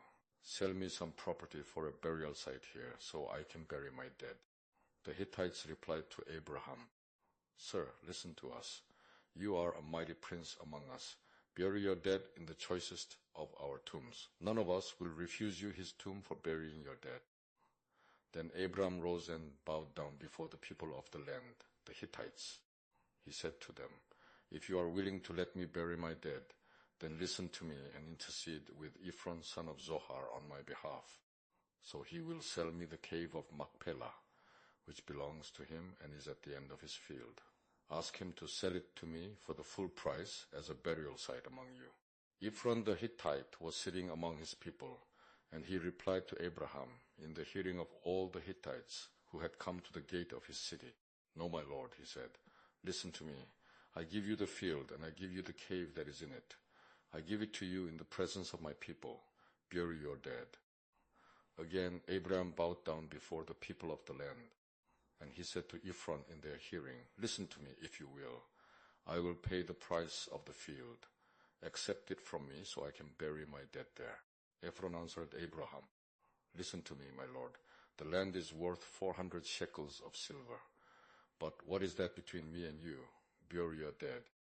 Abraham agreed to Ephron's terms and weighed out for him the price he had named in the hearing of the Hittites, 400 shekels of silver, according to the weight current among the merchants. So Ephron's field in Machpelah near Mamre, both the field and the cave in it, and all the trees within the borders of the field, was deeded. to Abraham as his property in the presence of all the Hittites who had come to the gate of the city. Afterward, Abraham buried his wife Sarah in the cave in the field of Machpelah near Mamre, which is at Hebron in the land of Canaan. So the field and the cave in it were deeded to Abraham by the Hittites as a burial site. Abraham was now old and well advanced in years, and the Lord had blessed him in every way. He said to the chief servant in his household, the one in charge of all that he had, "Put your hand under my thigh. I want you to swear by the Lord, the God of heaven and the God of earth, that you will not get a wife for my son from the daughters of the Canaanites, among whom I am living, but will go to my country and my own relatives and get a wife for my son Isaac." The servant asked him, "What if the woman is unwilling to come back with me to this land? Shall I then take your son back to the country you came from?" "Make sure that you do not take my son back there," Abraham said. "The Lord, the God of heaven, who brought me out of my father's household and my native land, and who spoke to me and promised me on oath, saying, 'To your offspring I will give this land,' he will send his angel before you, so that you can get a wife for my son from there. If the woman is unwilling to come back with you, then you will be released from this oath of mine. Only do not take my son back there." So the servant put his hand under the thigh of his master Abraham and swore an oath to him concerning this matter. Then the servant took 10 of his master's camels and left, taking with him all kinds of good things from his master. He set out for Aram Naharaim and made his way to the town of Nahor. He had the camels kneel down near the well outside the town. It was toward evening, the time the women go out to draw water. Then he prayed, "O Lord, God of my master Abraham, give me success today and show kindness to my master Abraham. See, I am standing beside this spring, and the daughters of the townspeople are coming out to draw water. May it be that when I say to a girl, 'Please let down your jar that I may have a drink,' and she says, 'Drink, and I'll water your camels too,' let her be the one you have chosen for your servant Isaac. By this I will know that you have shown kindness to my master." Before he had finished praying, Rebekah came out with her jar on her shoulder. She was the daughter of Bethuel son of Milcah, who was the wife of Abraham's brother Nahor. The girl was very beautiful, a virgin. No man had ever lain with her. She went down to the spring, filled her jar, and came up again. The servant hurried to meet her and said, "Please give me a little water from your jar." "Drink, my lord," she said, and quickly lowered the jar to her hands and gave him a drink. After she had given him a drink, she said, "I'll draw water for your camels too, until they have finished drinking." So she quickly emptied her jar into the trough, ran back to the well to draw more water, and drew enough for all his camels. Without saying a word, the man watched her closely to learn whether or not the Lord had made his journey successful. When the camels had finished drinking, the man took out a gold nose ring weighing a beka and 2 gold bracelets weighing 10 shekels. Then he asked, "Whose daughter are you? Please tell me, is there room in your father's house for us to spend the night?" She answered him, "I am the daughter of Bethuel, the son that Milcah bore to Nahor." And she added, "We have plenty of straw and fodder, as well as room for you to spend the night." Then the man bowed down and worshipped the Lord, saying, "Praise be to the Lord, the God of my master Abraham, who has not abandoned his kindness and faithfulness to my master. As for me, the Lord has led me on the journey to the house of my master's relatives." The girl ran and told her mother's household about these things. Now Rebekah had a brother named Laban, and he hurried out to the man at the spring. As soon as he had seen the nose ring and the bracelets on his sister's arms, and had heard Rebekah tell what the man said to her, he went out to the man and found him standing by the camels near the spring. "Come, you who are blessed by the Lord," he said, "why are you standing out here? I have prepared the house and a place for the camels." So the men went to the house, and the camels were unloaded. Straw and fodder were brought for the camels, and water for him and his men to wash their feet. Then food was set before him, but he said, "I will not eat until I have told you what I have to say." Then tell us, Laban said. So he said, I am Abraham's servant. The Lord has blessed my master abundantly, and he has become wealthy. He has given him sheep and cattle, silver and gold, menservants and maidservants, and camels and donkeys. My master's wife Sarah has borne him a son in her old age, and he has given him everything he owns. And my master made me swear an oath, and said, You must not get a wife for my son from the daughters of the Canaanites, in whose land I live, but go to my father's family and to my own clan, and get a wife for my son. Then I asked my master, What if the woman will not come back with me? He replied, The Lord, before whom I have walked, will send his angel with you and make your journey a success, so that you can get a wife for my son from my own clan and from my father's family. Then, when you go to my clan, you will be released from my oath, even if they refuse to give her to you. You will be released from my oath. When I came to the spring today, I said, O Lord, God of my master Abraham, if you will, please grant success to the journey on which I have come. See, I am standing beside this spring. If a maiden comes out to draw water, and I say to her, Please let me drink a little water from your jar. And if she says to me, Drink, and I'll draw water for your camels too, let her be the one the Lord has chosen for my master's son. Before I finished praying in my heart, Rebekah came out with her jar on her shoulder. She went down to the spring and drew water, and I said to her, Please give me a drink. She quickly lowered her jar from her shoulder and said, Drink, and I'll water your camels too. So I drank, and she watered the camels also. I asked her, Whose daughter are you? She said, The daughter of Bethuel son of Nahor, whom Milcah bore to him. Then I put the ring in her nose and the bracelets on her arms. And I bowed down and worshipped the Lord. I praised the Lord, the God of my master Abraham, who had led me on the right road to get the granddaughter of my master's brother for his son. Now if you will show kindness and faithfulness to my master, tell me, and if not, tell me, so I may know which way to turn. Laban and Bethuel answered, This is from the Lord. We can say nothing to you one way or the other. Here is Rebekah. Take her and go, and let her become the wife of your master's son, as the Lord has directed. When Abraham's servant heard what they said, he bowed down to the ground before the Lord. Then the servant brought out gold and silver jewelry and articles of clothing, and gave them to Rebekah.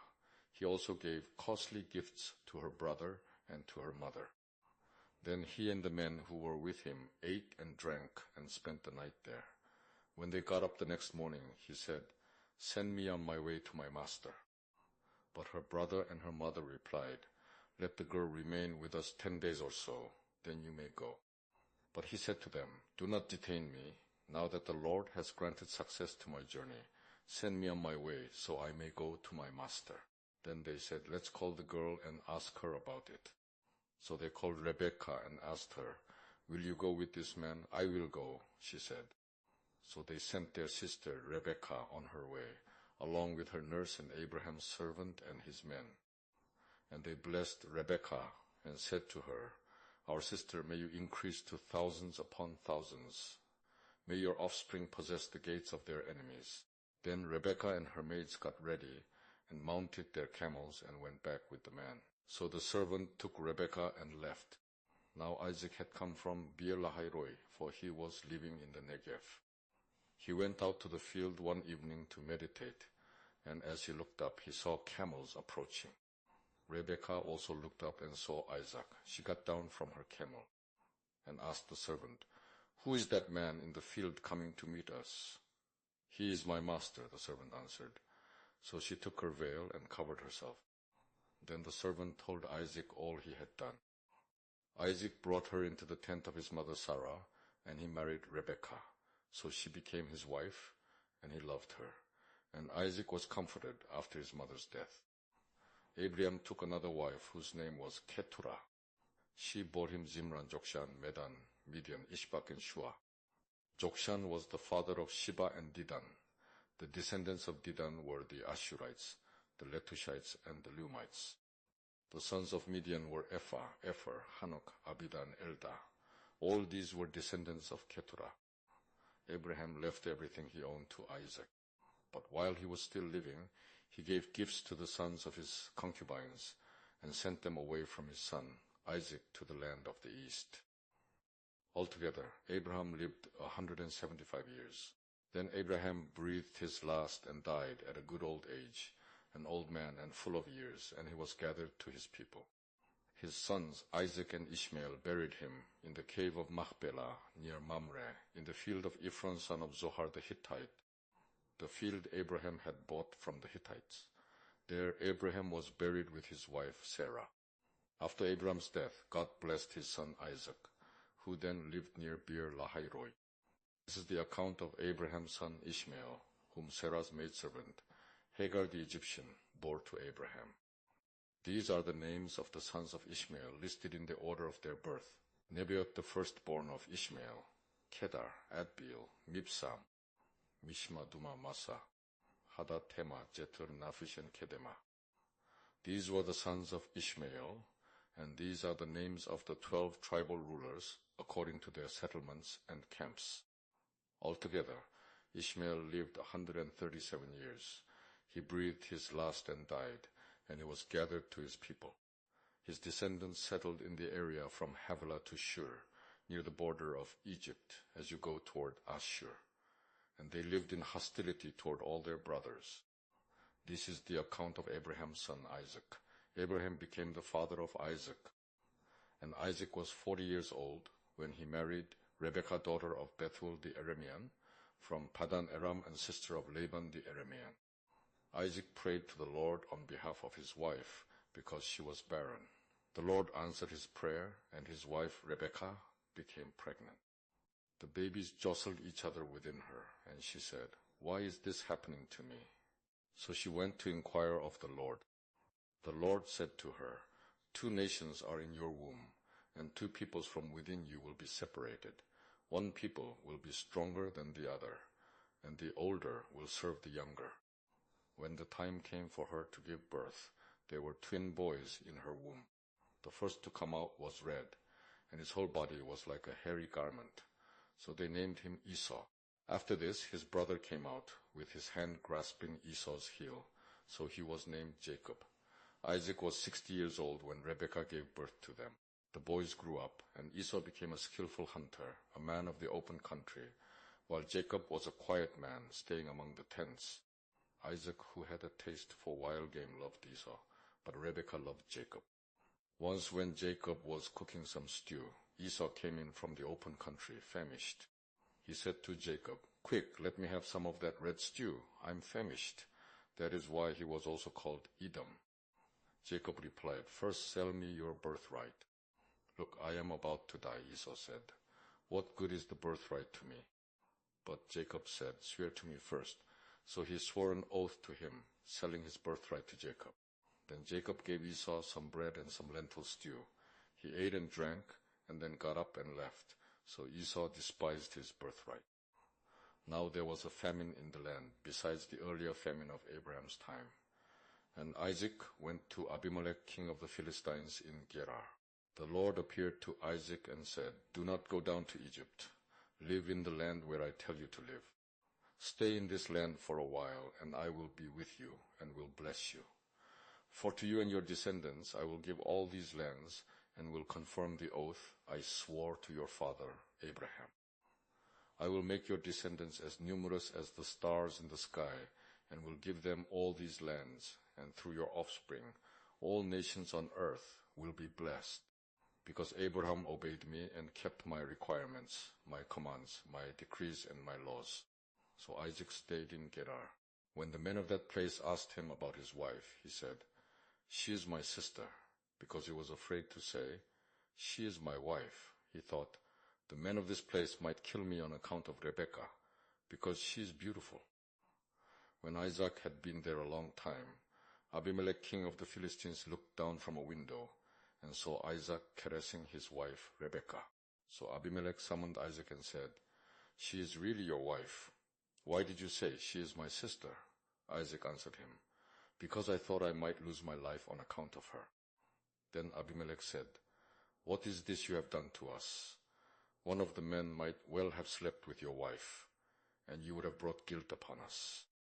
So Abimelech gave orders to all the people, "Anyone who molests this man or his wife shall surely be put to death."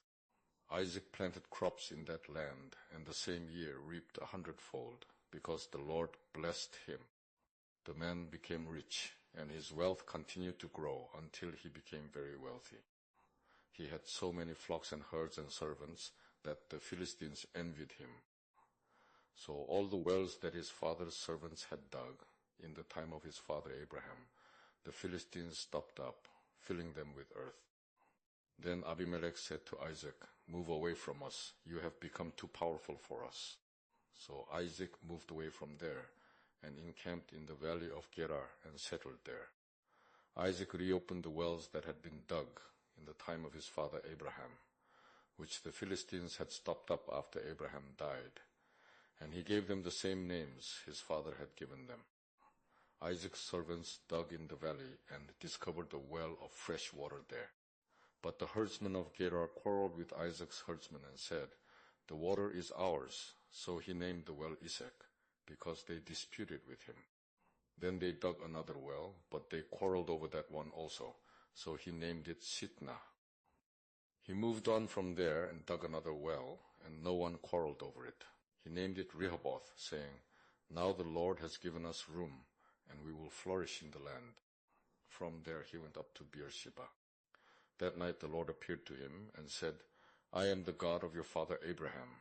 Do not be afraid, for I am with you.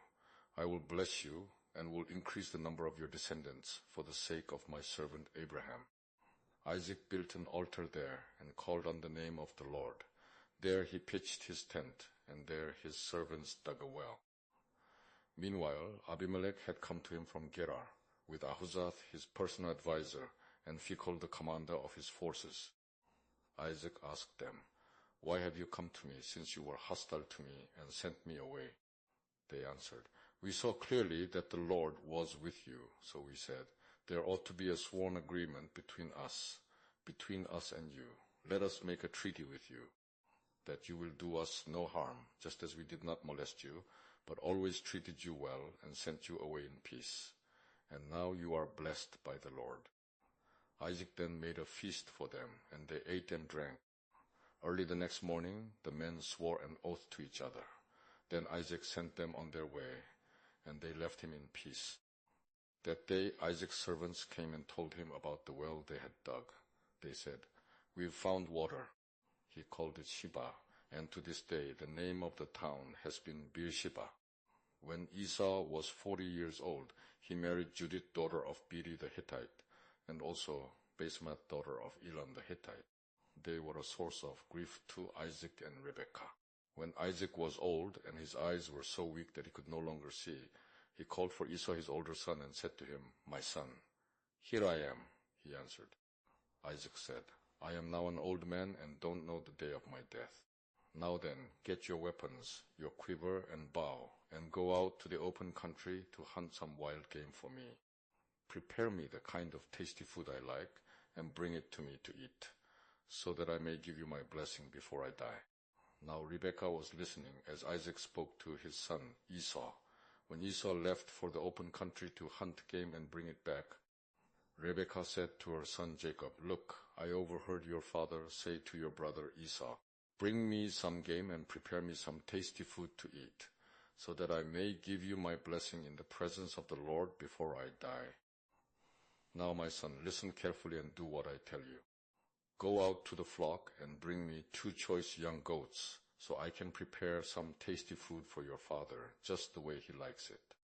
Then take it to your father to eat, so that he may give you his blessing before he dies." Jacob said to Rebekah his mother, "But my brother Esau is a hairy man, and I'm a man with smooth skin. What if my father touches me? I would appear to be tricking him, and would bring down a curse on myself rather than a blessing." His mother said to him, "My son, let the curse fall on me. Just do what I say. Go and get them for me." So he went and got them and brought them to his mother, and she prepared some tasty food, just the way his father liked it. Then Rebekah took the best clothes of Esau, her older son, which she had in the house, and put them on her younger son Jacob. She also covered his hands and the smooth part of his neck with the goatskins. Then she handed to her son, Jacob, the tasty food and the bread she had made. He went to his father and said, "My father." "Yes, my son," he answered. "Who is it?" Jacob said to his father, "I am Esau, your firstborn. I have done as you told me. Please sit up and eat some of my game, so that you may give me your blessing." Isaac asked his son, "How did you find it so quickly, my son?" "The Lord your God gave me success," he replied. Then Isaac said to Jacob, "Come near, so I can touch you, my son, to know whether you really are my son Esau or not."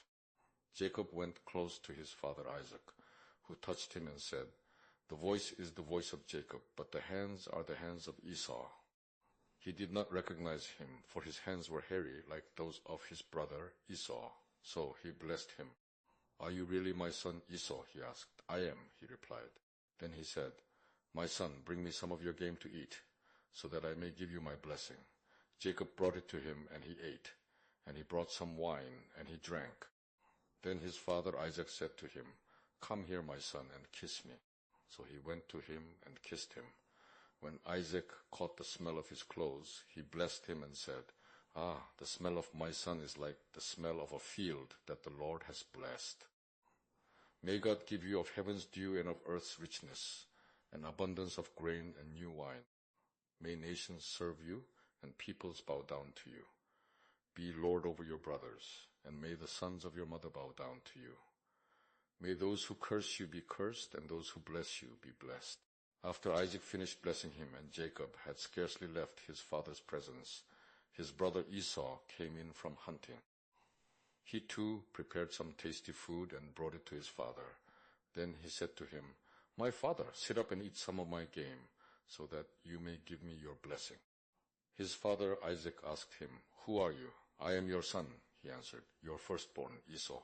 Isaac trembled violently and said, "Who was it then that hunted game and brought it to me? I ate it just before you came, and I blessed him, and indeed he will be blessed." When Esau heard his father's words, he burst out with a loud and bitter cry and said to his father, "Bless me, me too, my father." But he said, "Your brother came deceitfully and took your blessing." Esau said, "Isn't he rightly named Jacob? He has deceived me these 2 times. He took my birthright, and now he's taken my blessing." Then he asked, "Haven't you reserved any blessing for me?" Isaac answered Esau, "I have made him lord over you, and have made all his relatives his servants, and I have sustained him with grain and new wine. So what can I possibly do for you, my son?" Esau said to his father, "Do you have only one blessing, my father? Bless me too, my father." Then Esau wept aloud. His father Isaac answered him, "Your dwelling will be away from the earth's richness, away from the dew of heaven above. You will live by the sword, and you will serve your brother. But when you grow restless, you will throw his yoke from off your neck." Esau held a grudge against Jacob because of the blessing his father had given him. He said to himself, "The days of mourning for my father are near. Then I will kill my brother Jacob." When Rebekah was told what her older son Esau had said, she sent for her younger son Jacob and said to him, "Your brother Esau is consoling himself with the thought of killing you. Now then, my son, do what I say. Flee at once to my brother Laban in Haran. Stay with him for a while until your brother's fury subsides. When your brother is no longer angry with you and forgets what you did to him, I'll send word for you to come back from there. Why should I lose both of you in one day?" Then Rebekah said to Isaac, "I'm disgusted with living because of these Hittite women. If Jacob takes a wife from among the women of this land, from Hittite women like these, my life will not be worth living." So Isaac called for Jacob and blessed him and commanded him, "Do not marry a Canaanite woman. Go at once to Padan Aram, to the house of your mother's father Bethuel. Take a wife for yourself there from among the daughters of Laban, your mother's brother. May God Almighty bless you and make you fruitful and increase your numbers until you become a community of peoples. May he give you and your descendants the blessing given to Abraham, so that you may take possession of the land where you now live as an alien, the land God gave to Abraham." Then Isaac sent Jacob on his way, and he went to Padan Aram, to Laban son of Bethuel the Aramean, the brother of Rebekah, who was the mother of Jacob and Esau. Now Esau learned that Isaac had blessed Jacob and had sent him to Padan Aram to take a wife from there, and that when he blessed him, he commanded him, "Do not marry a Canaanite woman," and that Jacob had obeyed his father and mother and had gone to Padan Aram. Esau then realized how displeasing the Canaanite women were to his father Isaac. So he went to Ishmael and married Mahalath, the sister of Nebaioth and daughter of Ishmael, son of Abraham, in addition to the wives he already had. Jacob left Beersheba and set out for Haran. When he reached a certain place, he stopped for the night because the sun had set. Taking one of the stones there, he put it under his head and lay down to sleep.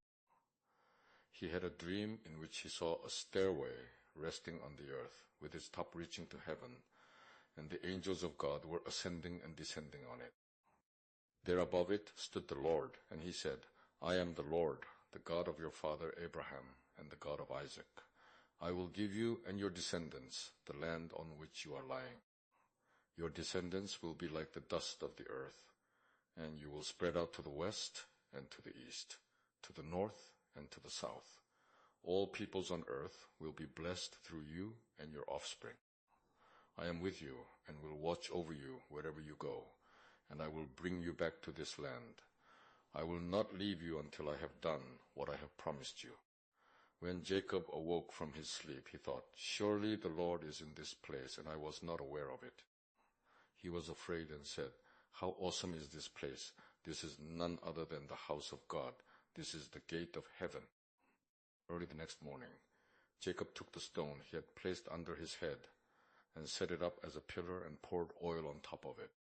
He called that place Bethel, though the city used to be called Luz.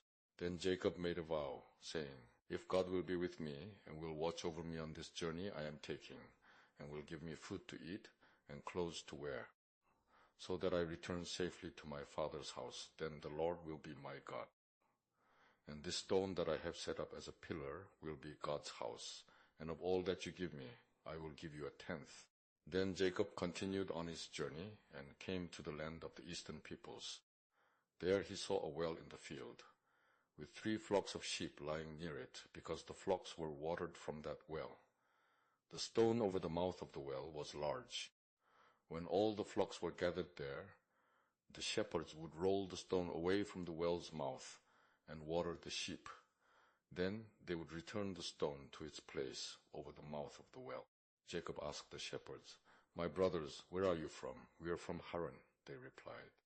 He said to them, "Do you know Laban, Nahor's grandson?" "Yes, we know him," they answered. Then Jacob asked them, "Is he well?" "Yes, he is," they said. "And here comes his daughter, Rachel, with the sheep." "Look," he said, "the sun is still high. It is not time for the flocks to be gathered. Water the sheep and take them back to pasture." "We can't," they replied, "until all the flocks are gathered and the stone has been rolled away from the mouth of the well. Then we will water the sheep." While he was still talking with them, Rachel came with her father's sheep, for she was a shepherdess.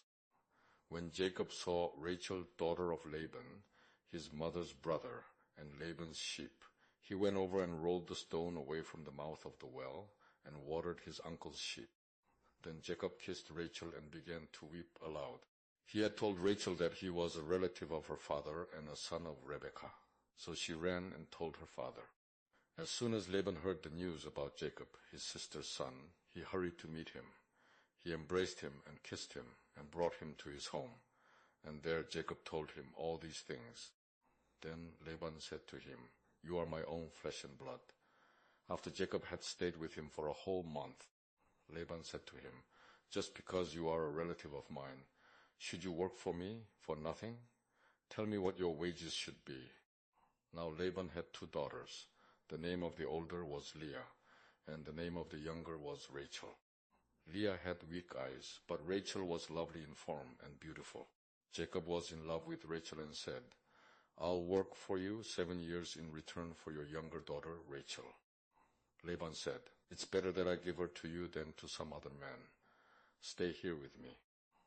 So Jacob served 7 years to get Rachel, but they seemed like only a few days to him because of his love for her. Then Jacob said to Laban, "Give me my wife. My time is completed, and I want to lie with her." So Laban brought together all the people of the place and gave a feast. But when evening came, he took his daughter Leah and gave her to Jacob, and Jacob lay with her. And Laban gave his servant girl Zilpah to his daughter as her maidservant. When morning came, there was Leah. So Jacob said to Laban, "What is this you have done to me? I served you for Rachel, didn't I? Why have you deceived me?" Laban replied, "It is not our custom here to give the younger daughter in marriage before the older one. Finish this daughter's bridal week. Then we will give you the younger one also, in return for another 7 years of work." And Jacob did so. He finished the week with Leah, and then Laban gave him his daughter Rachel to be his wife. Laban gave his servant girl Bilhah to his daughter Rachel as her maidservant. Jacob lay with Rachel also, and he loved Rachel more than Leah, and he worked for Laban another 7 years. When the Lord saw that Leah was not loved, he opened her womb, but Rachel was barren. Leah became pregnant and gave birth to a son. She named him Reuben, for she said, "It is because the Lord has seen my misery. Surely my husband will love me now." She conceived again, and when she gave birth to a son, she said, "Because the Lord heard that I am not loved, he gave me this one too." So she named him Simeon. Again she conceived, and when she gave birth to a son, she said, "Now at last my husband will become attached to me, because I have borne him 3 sons. So he was named Levi. She conceived again, and when she gave birth to a son, she said, "This time I will praise the Lord." So she named him Judah. Then she stopped having children. When Rachel saw that she was not bearing Jacob any children, she became jealous of her sister. So she said to Jacob, "Give me children, or I'll die." Jacob became angry with her and said, "Am I in the place of God, who has kept you from having children?" Then she said, "Here is Bilhah, my maidservant. Sleep with her so that she can bear children for me, and that through her I too can build a family." So she gave him her servant Bilhah as a wife. Jacob slept with her, and she became pregnant and bore him a son. Then Rachel said, "God has vindicated me. He has listened to my plea and given me a son." Because of this she named him Dan. Rachel's servant Bilhah conceived again and bore Jacob a second son. Then Rachel said, "I have had a great struggle with my sister, and I have won." So she named him Naphtali. When Leah saw that she had stopped having children, she took her maidservant Zilpah and gave her to Jacob as a wife. Leah's servant Zilpah bore Jacob a son. Then Leah said, "What good fortune!" So she named him Gad. Leah's servant Zilpah bore Jacob a second son. Then Leah said, "How happy I am! The women will call me happy." So she named him Asher. During wheat harvest, Reuben went out into the fields and found some mandrake plants, which he brought to his mother Leah. Rachel said to Leah, "Please give me some of your son's mandrakes." But she said to her, "Wasn't it enough that you took away my husband? Will you take my son's mandrakes too?" "Very well," Rachel said. "He can sleep with you tonight in return for your son's mandrakes." So when Jacob came in from the fields that evening, Leah went out to meet him. "You must sleep with me," she said. "I have hired you with my son's mandrakes." So he slept with her that night. God listened to Leah, and she became pregnant and bore Jacob a 5th son. Then Leah said, "God has rewarded me for giving my maidservant to my husband." So she named him Issachar.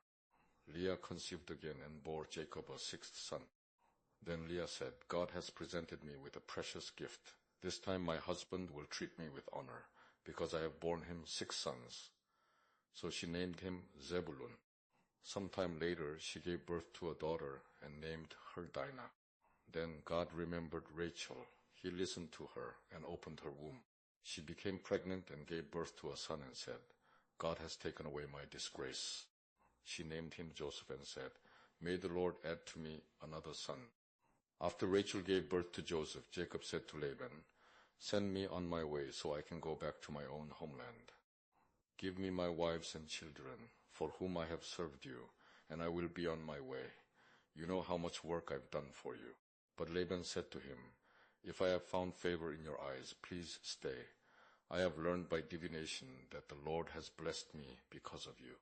He added, "Name your wages, and I will pay them." Jacob said to him, "You know how I have worked for you and how your livestock has fared under my care. The little you had before I came has increased greatly, and the Lord has blessed you wherever I have been. But now, when may I do something for my own household?" "What shall I give you?" he asked. "Don't give me anything," Jacob replied. "But if you will do this one thing for me, I will go on tending your flocks and watching over them. Let me go through all your flocks today and remove from them every speckled or spotted sheep, every dark-colored lamb, and every spotted or speckled goat. They will be my wages.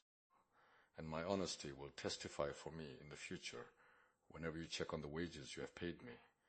Any goat in my possession that is not speckled or spotted, or any lamb that is not dark-colored, will be considered stolen." "Agreed," said Laban. "Let it be as you have said." That same day he removed all the male goats that were streaked or spotted, and all the speckled or spotted female goats, all that had white on them, and all the dark-colored lambs, and he placed them in the care of his sons. Then he put a 3-day journey between himself and Jacob, while Jacob continued to tend the rest of Laban's flocks. Jacob, however, took fresh-cut branches from poplar, almond, and plane trees, and made white stripes on them by peeling the bark and exposing the white inner wood of the branches. Then he placed the peeled branches in all the watering troughs, so that they would be directly in front of the flocks when they came to drink. When the flocks were in heat and came to drink, they made it in front of the branches, and they bore young that were streaked or speckled or spotted. Jacob set apart the young of the flock by themselves, but made the rest face the streaked and dark-colored animals that belonged to Laban. Thus he made separate flocks for himself, and did not put them with Laban's animals. Whenever the stronger females were in heat, Jacob would place the branches in the troughs in front of the animals, so they would mate near the branches. But if the animals were weak, he would not place them there. So the weak animals went to Laban, and the strong ones to Jacob. In this way the man grew exceedingly prosperous, and came to own large flocks, and maidservants and menservants, and camels and donkeys. Jacob heard that Laban's sons were saying, "Jacob has taken everything our father owned, and has gained all this wealth from what belonged to our father." And Jacob noticed that Laban's attitude toward him was not what it had been. Then the Lord said to Jacob, "Go back to the land of your fathers and to your relatives, and I will be with you." So Jacob sent word to Rachel and Leah to come out to the fields where his flocks were. He said to them, "I see that your father's attitude toward me is not what it was before, but the God of my father has been with me. You know that I've worked for your father with all my strength, yet your father has cheated me by changing my wages 10 times. However, God has not allowed him to harm me. If he said, 'The speckled ones will be your wages,' then all the flocks gave birth to speckled young. And if he said, 'The streaked ones will be your wages,' then all the flocks bore streaked young. So God has taken away your father's livestock and has given them to me. In breeding season, I once had a dream in which I looked up and saw that the male goats mating with the flock were streaked, speckled, or spotted. The angel of God said to me in the dream, 'Jacob.' I answered, 'Here I am.' And he said, 'Look up and see that all the male goats mating with the flock are streaked, speckled, or spotted. For I have seen all that Laban has been doing to you. I am the God of Bethel, where you anointed a pillar, and where you made a vow to me. Now leave this land at once, and go back to your native land.' Then Rachel and Leah replied, 'Do we still have any share in the inheritance of our father's estate? Does he not regard us as foreigners? Not only has he sold us, but he has used up what was paid for us. Surely all the wealth that God took away from our father belongs to us and our children. So do whatever God has told you.' Then Jacob put his children and his wives on camels, and he drove all his livestock ahead of him, along with all the goods he had accumulated in Padan Aram, to go to his father Isaac in the land of Canaan. When Laban had gone to shear his sheep, Rachel stole her father's household gods. Moreover, Jacob deceived Laban the Aramean by not telling him he was running away. So he fled with all he had, and crossing the river, he headed for the hill country of Gilead. On the third day Laban was told that Jacob had fled. Taking his relatives with him, he pursued Jacob for 7 days and caught up with him in the hill country of Gilead. Then God came to Laban the Aramean in a dream at night and said to him, "Be careful not to say anything to Jacob, either good or bad." Jacob had pitched his tent in the hill country of Gilead when Laban overtook him, and Laban and his relatives camped there too. Then Laban said to Jacob, "What have you done? You've deceived me, and you've carried off my daughters like captives in war. Why did you run off secretly and deceive me? Why didn't you tell me, so I could send you away with joy and singing to the music of tambourines and harps? You didn't even let me kiss my grandchildren and my daughters goodbye. You have done a foolish thing. I have the power to harm you, but last night the God of your father said to me, 'Be careful not to say anything to Jacob, either good or bad.' Now you have gone off because you long to return to your father's house. But why did you steal my gods?" Jacob answered Laban, "I was afraid because I thought you would take your daughters away from me by force. But if you find anyone who has your gods, he shall not live. In the presence of our relatives, see for yourself whether there is anything of yours here with me. And if so, take it." Now Jacob did not know that Rachel had stolen the gods. So Laban went into Jacob's tent, and into Leah's tent, and into the tent of the 2 maidservants. But he found nothing. After he came out of Leah's tent, he entered Rachel's tent. Now Rachel had taken the household gods and put them inside her camel's saddle, and was sitting on them.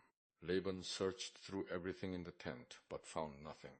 Rachel said to her father, "Don't be angry, my lord, that I cannot stand up in your presence. I'm having my period." So he searched but could not find the household gods. Jacob was angry and took Laban to task. "What is my crime?" he asked Laban. "What sin have I committed that you hunt me down? Now that you have searched through all my goods, what have you found that belongs to your household? Put it here in front of your relatives and mine, and let them judge between the 2 of us. I have been with you for 20 years now. Your sheep and goats have not miscarried, nor have I eaten rams from your flocks. I did not bring you animals torn by wild beasts. I bore the loss myself, and you demanded payment from me for whatever was stolen by day or night. This was my situation. The heat consumed me in the daytime and the cold at night, and sleep fled from my eyes. It was like this for the 20 years I was in your household. I worked for you 14 years for your 2 daughters and 6 years for your flocks, and you changed my wages 10 times. If the God of my father, the God of Abraham and the fear of Isaac had not been with me, you would surely have sent me away empty-handed. But God has seen my hardship and the toil of my hands, and last night he rebuked you." Laban answered Jacob, "The women are my daughters, the children are my children, and the flocks are my flocks. All you see is mine. Yet what can I do today about these daughters of mine, or about the children they have borne? Come now, let's make a covenant, you and I, and let it serve as a witness between us." So Jacob took a stone and set it up as a pillar. He said to his relatives, "Gather some stones." So they took stones and piled them in a heap, and they ate there by the heap. Laban called it Jegar Sahadutha, and Jacob called it Gilead. Laban said, "This heap is a witness between you and me today." That is why it was called Gilead. It was also called Mizpah, because he said, "May the Lord keep watch between you and me when we are away from each other. If you mistreat my daughters, or if you take any wives besides my daughters, even though no one is with us, remember that God is a witness between you and me." Laban also said to Jacob, "Here is this heap, and here is this pillar I have set up between you and me. This heap is a witness, and this pillar is a witness, that I will not go past this heap to your side to harm you, and that you will not go past this heap and pillar to my side to harm me. May the God of Abraham and the God of Nahor, the God of their father, judge between us." So Jacob took an oath in the name of the fear of his father Isaac. He offered a sacrifice there in the hill country and invited his relatives to a meal. After they had eaten, they spent the night there. Early the next morning, Laban kissed his grandchildren and his daughters and blessed them. Then he left and returned home. Jacob also went on his way, and the angels of God met him. When Jacob saw them, he said, "This is the camp of God," so he named that place Mahanaim. Jacob sent messengers ahead of him to his brother Esau in the land of Seir, the country of Edom. He instructed them, "This is what you are to say to my master Esau. Your servant Jacob says, I have been staying with Laban and have remained there till now. I have cattle and donkeys, sheep and goats, menservants and maidservants. Now I am sending this message to my lord, that I may find favor in your eyes." When the messengers returned to Jacob, they said, "We went to your brother Esau, and now he is coming to meet you, and 400 men are with him." In great fear and distress, Jacob divided the people who were with him into 2 groups, and the flocks and herds and camels as well.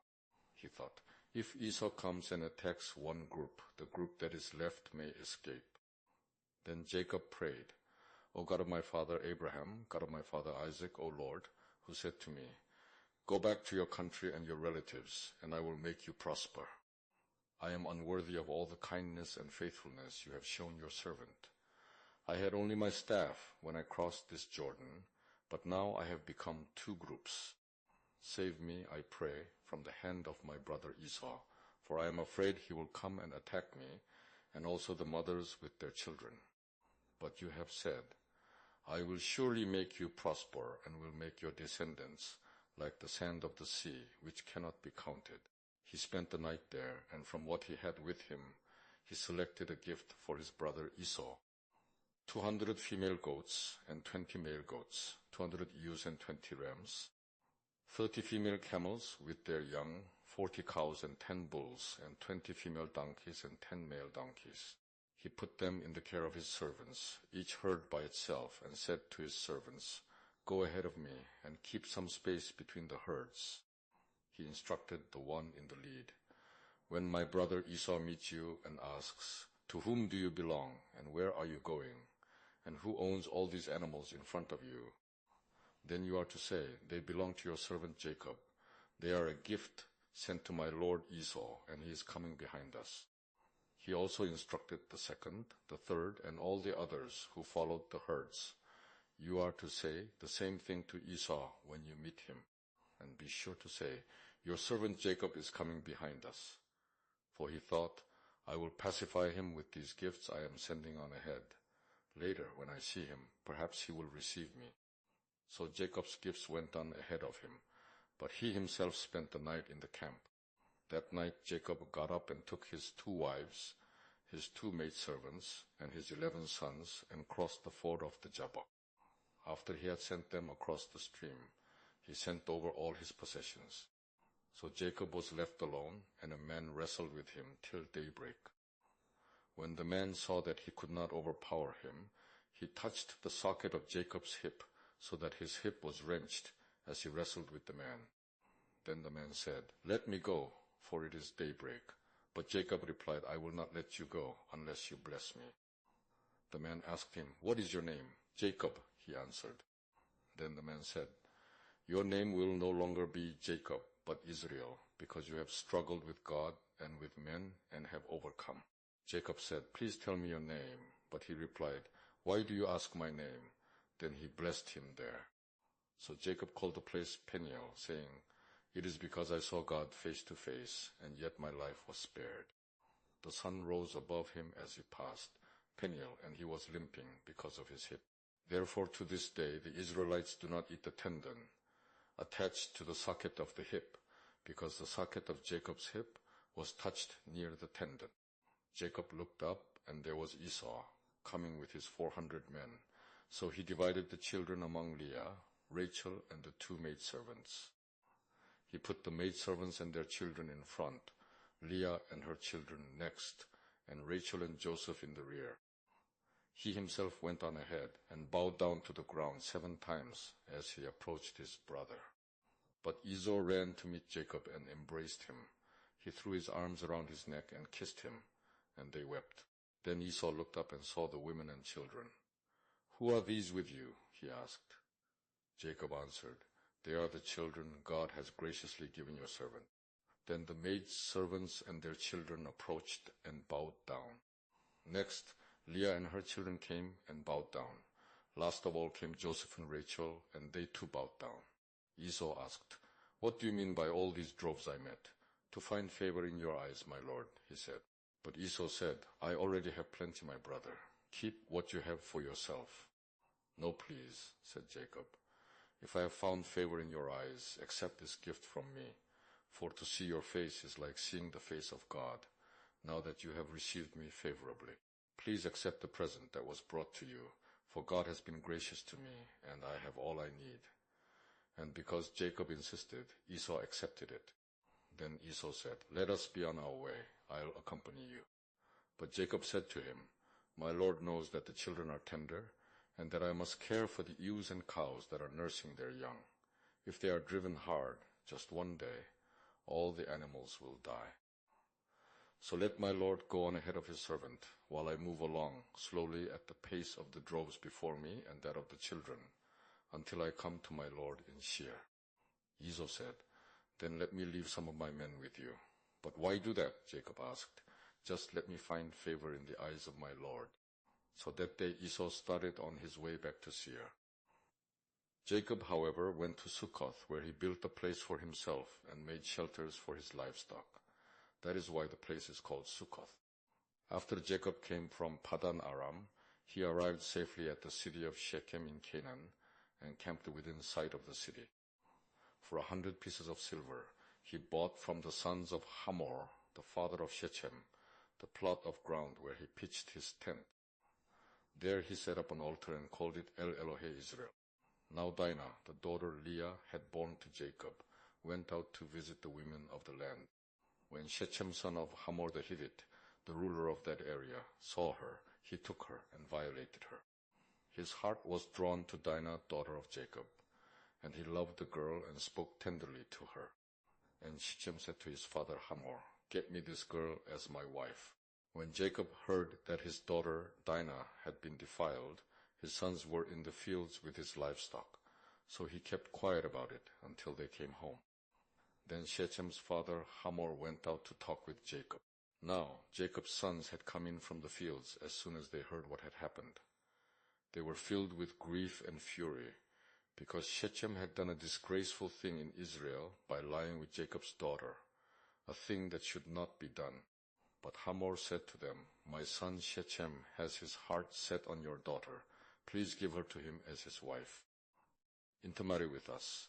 Give us your daughters and take our daughters for yourselves. You can settle among us. The land is open to you. Live in it, trade in it, and acquire property in it." Then Shechem said to Dinah's father and brothers, "Let me find favor in your eyes, and I will give you whatever you ask. Make the price for the bride and the gift. I am to bring as great as you like, and I'll pay whatever you ask me. Only give me the girl as my wife."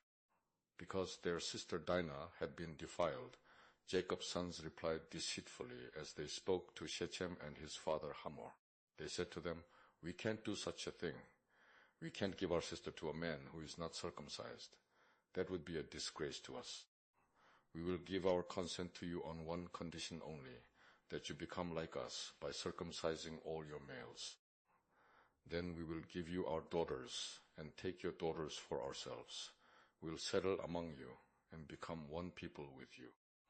But if you will not agree to be circumcised, we'll take our sister and go." Their proposal seemed good to Hamor and his son Shechem. The young man, who was the most honored of all his father's household, lost no time in doing what they said, because he was delighted with Jacob's daughter. So Hamor and his son Shechem went to the gate of their city to speak to their fellow townsmen. "These men are friendly toward us," they said. "Let them live in our land and trade in it. The land has plenty of room for them. We can marry their daughters, and they can marry ours." But the men will consent to live with us as one people, only on the condition that our males be circumcised as they themselves are. Won't their livestock, their property, and all their other animals become ours? So let us give our consent to them, and they will settle among us." All the men who went out of the city gate agreed with Hamor and his son Shechem, and every male in the city was circumcised. 3 days later, while all of them were still in pain, 2 of Jacob's sons, Simeon and Levi, Dinah's brothers, took their swords and attacked the unsuspecting city, killing every male. They put Hamor and his son Shechem to the sword and took Dinah from Shechem's house and left. The sons of Jacob came upon the dead bodies and looted the city where their sister had been defiled. They seized their flocks and herds and donkeys and everything else of theirs in the city and out in the fields. They carried off all their wealth and all their women and children, taking as plunder everything in the houses. Then Jacob said to Simeon and Levi, "You have brought trouble on me by making me a stench to the Canaanites and Perizzites, the people living in this land. We are few in number, and if they join forces against me and attack me, I and my household will be destroyed." But they replied, "Should he have treated our sister like a prostitute?" Then God said to Jacob, "Go up to Bethel and settle there, and build an altar there to God, who appeared to you when you were fleeing from your brother Esau." So Jacob said to his household and to all who were with him, "Get rid of the foreign gods you have with you, and purify yourselves and change your clothes. Then come, let us go up to Bethel, where I will build an altar to God, who answered me in the day of my distress, and who has been with me wherever I have gone." So they gave Jacob all the foreign gods they had, and the rings in their ears, and Jacob buried them under the oak at Shechem. Then they set out, and the terror of God fell upon the towns all around them, so that no one pursued them. Jacob and all the people with him came to Luz, that is Bethel in the land of Canaan. There he built an altar, and he called the place El Bethel, because it was there that God revealed himself to him when he was fleeing from his brother. Now Deborah, Rebekah's nurse, died and was buried under the oak below Bethel, so it was named Allon Bakuth. After Jacob returned from Padan Aram, God appeared to him again and blessed him. God said to him, "Your name is Jacob, but you will no longer be called Jacob. Your name will be Israel." So he named him Israel. And God said to him, "I am God Almighty. Be fruitful and increase in number. A nation and a community of nations will come from you, and kings will come from your body. The land I gave to Abraham and Isaac I also give to you, and I will give this land to your descendants after you." Then God went up from him at the place where he had talked with him.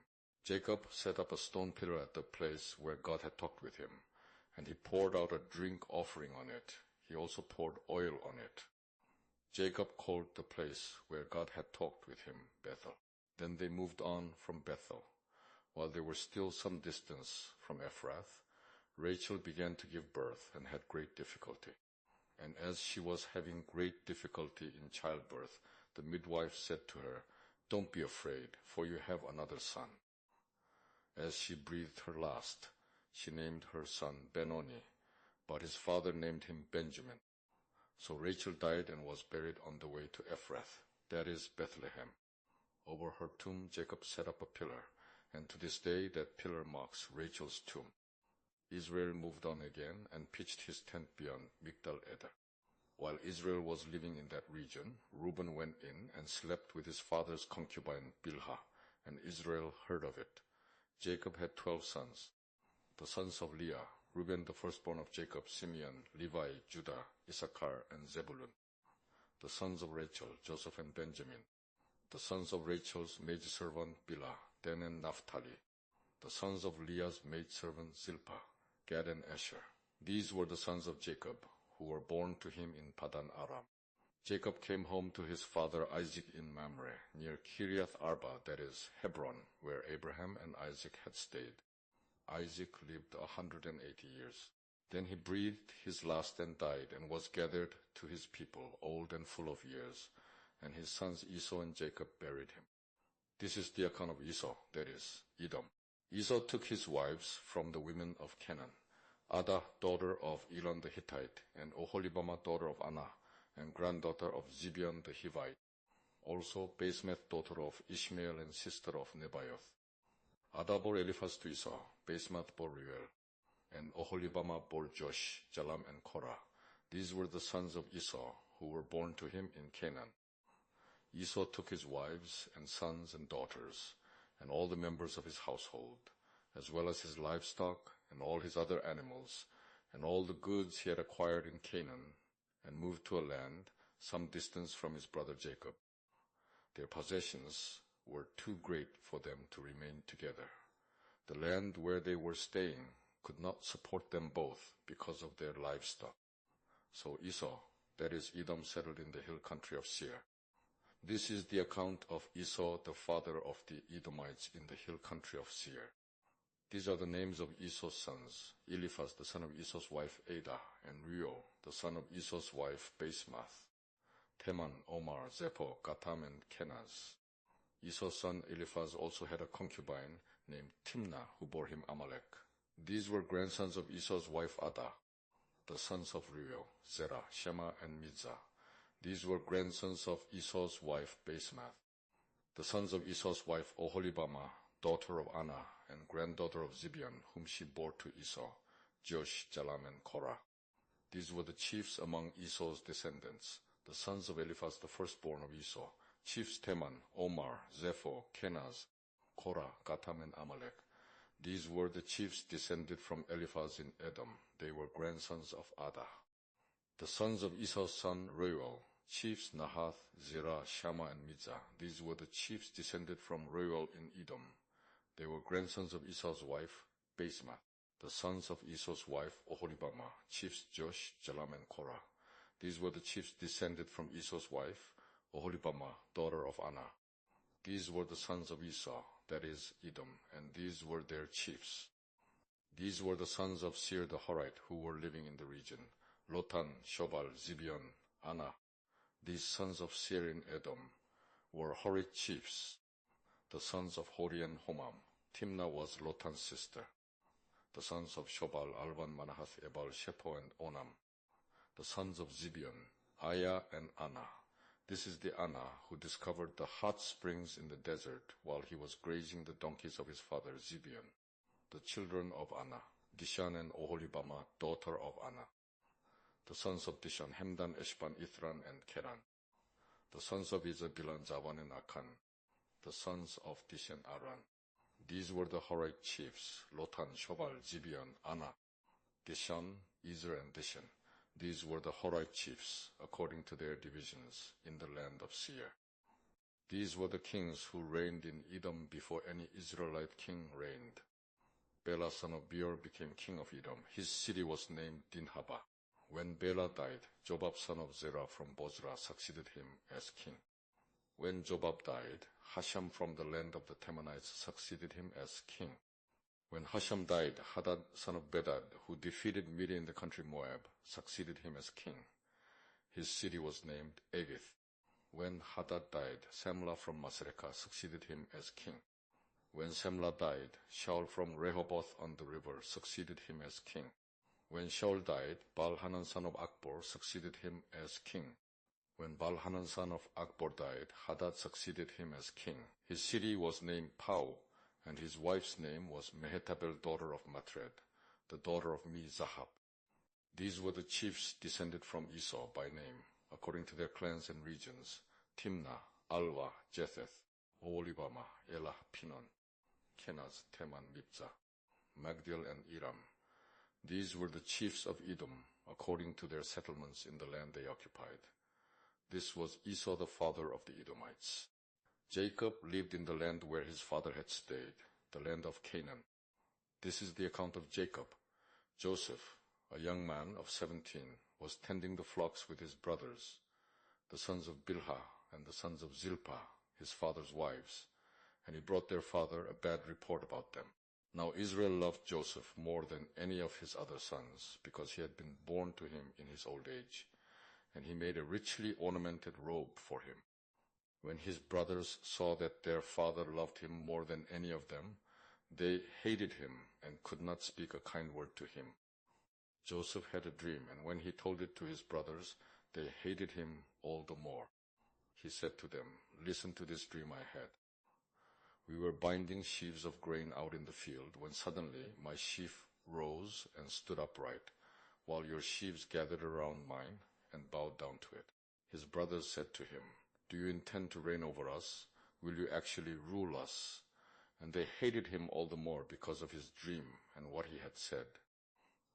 Then he had another dream, and he told it to his brothers. "Listen," he said, "I had another dream, and this time the sun and moon and 11 stars were bowing down to me." When he told his father as well as his brothers, his father rebuked him and said, "What is this dream you had? Will your mother and I and your brothers actually come and bow down to the ground before you?" His brothers were jealous of him, but his father kept the matter in mind. Now his brothers had gone to graze their father's flocks near Shechem. And Israel said to Joseph, "As you know, your brothers are grazing the flocks near Shechem. Come, I am going to send you to them." "Very well," he replied. So he said to him, "Go and see if all is well with your brothers and with the flocks, and bring word back to me." Then he sent him off from the valley of Hebron. When Joseph arrived at Shechem, a man found him wandering around in the fields and asked him, "What are you looking for?" He replied, "I am looking for my brothers. Can you tell me where they are grazing their flocks?" "They have moved on from here," the man answered. "I heard them say, 'Let's go to Dothan.'" So Joseph went after his brothers and found them near Dothan. But they saw him in the distance, and before he reached them, they plotted to kill him. "Here comes that dreamer," they said to each other. "Come now, let's kill him and throw him into one of these cisterns and say that a ferocious animal devoured him. Then we'll see what comes of his dreams." When Reuben heard this, he tried to rescue him from their hands. "Let's not take his life," he said. "Don't shed any blood. Throw him into this cistern here in the desert, but don't lay a hand on him." Reuben said this to rescue him from them and take him back to his father. So when Joseph came to his brothers, they stripped him of his robe, the richly ornamented robe he was wearing, and they took him and threw him into the cistern. Now the cistern was empty. There was no water in it. As they sat down to eat their meal, they looked up and saw a caravan of Ishmaelites coming from Gilead. Their camels were loaded with spices, balm, and myrrh, and they were on their way to take them down to Egypt. Judah said to his brothers, "What will we gain if we kill our brother and cover up his blood? Come, let's sell him to the Ishmaelites and not lay our hands on him. After all, he is our brother, our own flesh and blood." His brothers agreed. So when the Midianite merchants came by, his brothers pulled Joseph up out of the cistern and sold him for 20 shekels of silver to the Ishmaelites, who took him to Egypt. When Reuben returned to the cistern and saw that Joseph was not there, he tore his clothes. He went back to his brothers and said, "The boy isn't there. Where can I turn now?" Then they got Joseph's robe, slaughtered a goat, and dipped the robe in the blood. They took the ornamented robe back to their father and said, "We found this. Examine it to see whether it is your son's robe." He recognized it and said, "It is my son's robe. Some ferocious animal has devoured him. Joseph has surely been torn to pieces." Then Jacob tore his clothes, put on sackcloth, and mourned for his son many days. All his sons and daughters came to comfort him, but he refused to be comforted. "No," he said, "in mourning will I go down to the grave to my son." So his father wept for him. Meanwhile, the Midianites sold Joseph in Egypt to Potiphar, one of Pharaoh's officials, the captain of the guard. At that time, Judah left his brothers and went down to stay with a man of Adullam named Hira. There Judah met the daughter of a Canaanite man named Shua. He married her and lay with her. She became pregnant and gave birth to a son, who was named She conceived again and gave birth to a son and named him Onan. She gave birth to still another son and named him Shelah. It was at Kezib that she gave birth to him. Judah got a wife for her, his firstborn, and her name was Tamar. But Judah's firstborn, was wicked in the Lord's sight, so the Lord put him to death. Then Judah said to Onan, "Lie with your brother's wife and fulfill your duty to her as a brother-in-law to produce offspring for your brother." But Onan knew that the offspring would not be his. So whenever he lay with his brother's wife, he spilled his semen on the ground to keep from producing offspring for his brother. What he did was wicked in the Lord's sight, so he put him to death also. Judah then said to his daughter-in-law Tamar, "Live as a widow in your father's house until my son Shelah grows up." For he thought, he may die too, just like his brothers. So Tamar went to live in her father's house. After a long time, Judah's wife, the daughter of Shua, died. When Judah had recovered from his grief, he went up to Timnah to the men who were shearing his sheep, and his friend Hira the Adullamite went with him. When Tamar was told, "Your father-in-law is on his way to Timnah to shear his sheep," she took off her widow's clothes, covered herself with a veil to disguise herself, and then sat down at the entrance to Enaim, which is on the road to Timnah. For she saw that, though Shelah had now grown up, she had not been given to him as his wife. When Judah saw her, he thought she was a prostitute, for she had covered her face. Not realizing that she was his daughter-in-law, he went over to her by the roadside and said, "Come now, let me sleep with you." "And what will you give me to sleep with you?" she asked. "I'll send you a young goat from my flock," he said. "Will you give me something as a pledge until you send it?" she asked. He said, "What pledge should I give you?" "Your seal and its cord and the staff in your hand," she answered. So he gave them to her and slept with her, and she became pregnant by him. After she left, she took off her veil and put on her widow's clothes again. Meanwhile, Judah sent the young goat by his friend the Adullamite in order to get his pledge back from the woman, but he did not find her. He asked the men who lived there, "Where is the shrine prostitute who was beside the road at Enaim?" "There hasn't been any shrine prostitute here," they said. So he went back to Judah and said, "I didn't find her." Besides, the men who lived there said, "There hasn't been any shrine prostitute here." Then Judah said, "Let her keep what she has, or we will become a laughingstock. After all, I did send her this young goat, but you didn't find her." About 3 months later, Judah was told, "Your daughter-in-law Tamar is guilty of prostitution, and as a result she is now pregnant." Judah said, "Bring her out and have her burned to death." As she was being brought out, she sent a message to her father-in-law. "I am pregnant by the man who owns these," she said, and she added, "See if you recognize whose seal and cord and staff these are."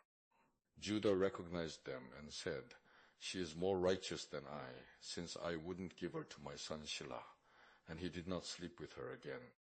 When the time came for her to give birth, there were twin boys in her womb. As she was giving birth, one of them put out his hand. So the midwife took a scarlet thread and tied it on his wrist and said, "This one came out first." But when he drew back his hand, his brother came out, and she said, "So this is how you have broken out." And he was named Perez. Then his brother, who had the scarlet thread on his wrist, came out, and he was given the name Zerah. Now Joseph had been taken down to Egypt. Potiphar, an Egyptian who was one of Pharaoh's officials, the captain of the guard, bought him from the Ishmaelites who had taken him there. The Lord was with Joseph, and he prospered, and he lived in the house of his Egyptian master. When his master saw that the Lord was with him, and that the Lord gave him success in everything he did, Joseph found favor in his eyes and became his attendant. Potiphar put him in charge of his household, and he entrusted to his care everything he owned. From the time he put him in charge of his household and of all that he owned, the Lord blessed the household of the Egyptian because of Joseph. The blessing of the Lord was on everything Potiphar had, both in the house and in the field. So he left in Joseph's care everything he had. With Joseph in charge, he did not concern himself with anything except the food he ate. Now Joseph was well-built and handsome, and after a while his master's wife took notice of Joseph and said, "Come to bed with me." But he refused. "With me in charge," he told her. "My master does not concern himself with anything in the house. Everything he owns he has entrusted to my care."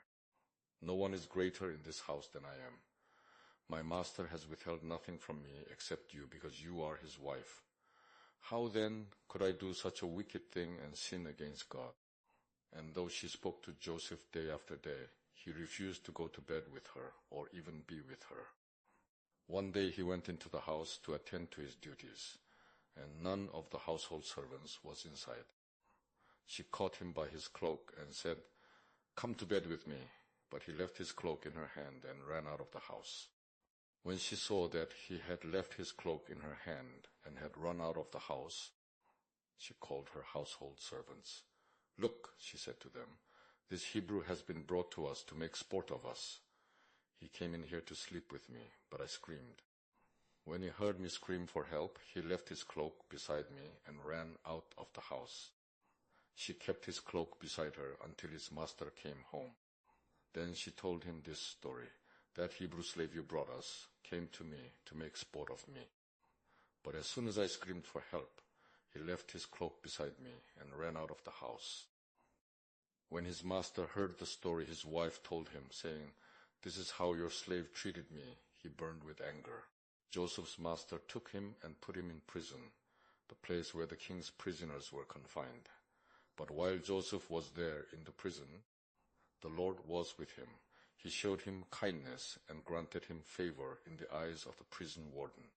So the warden put Joseph in charge of all those held in the prison, and he was made responsible for all that was done there.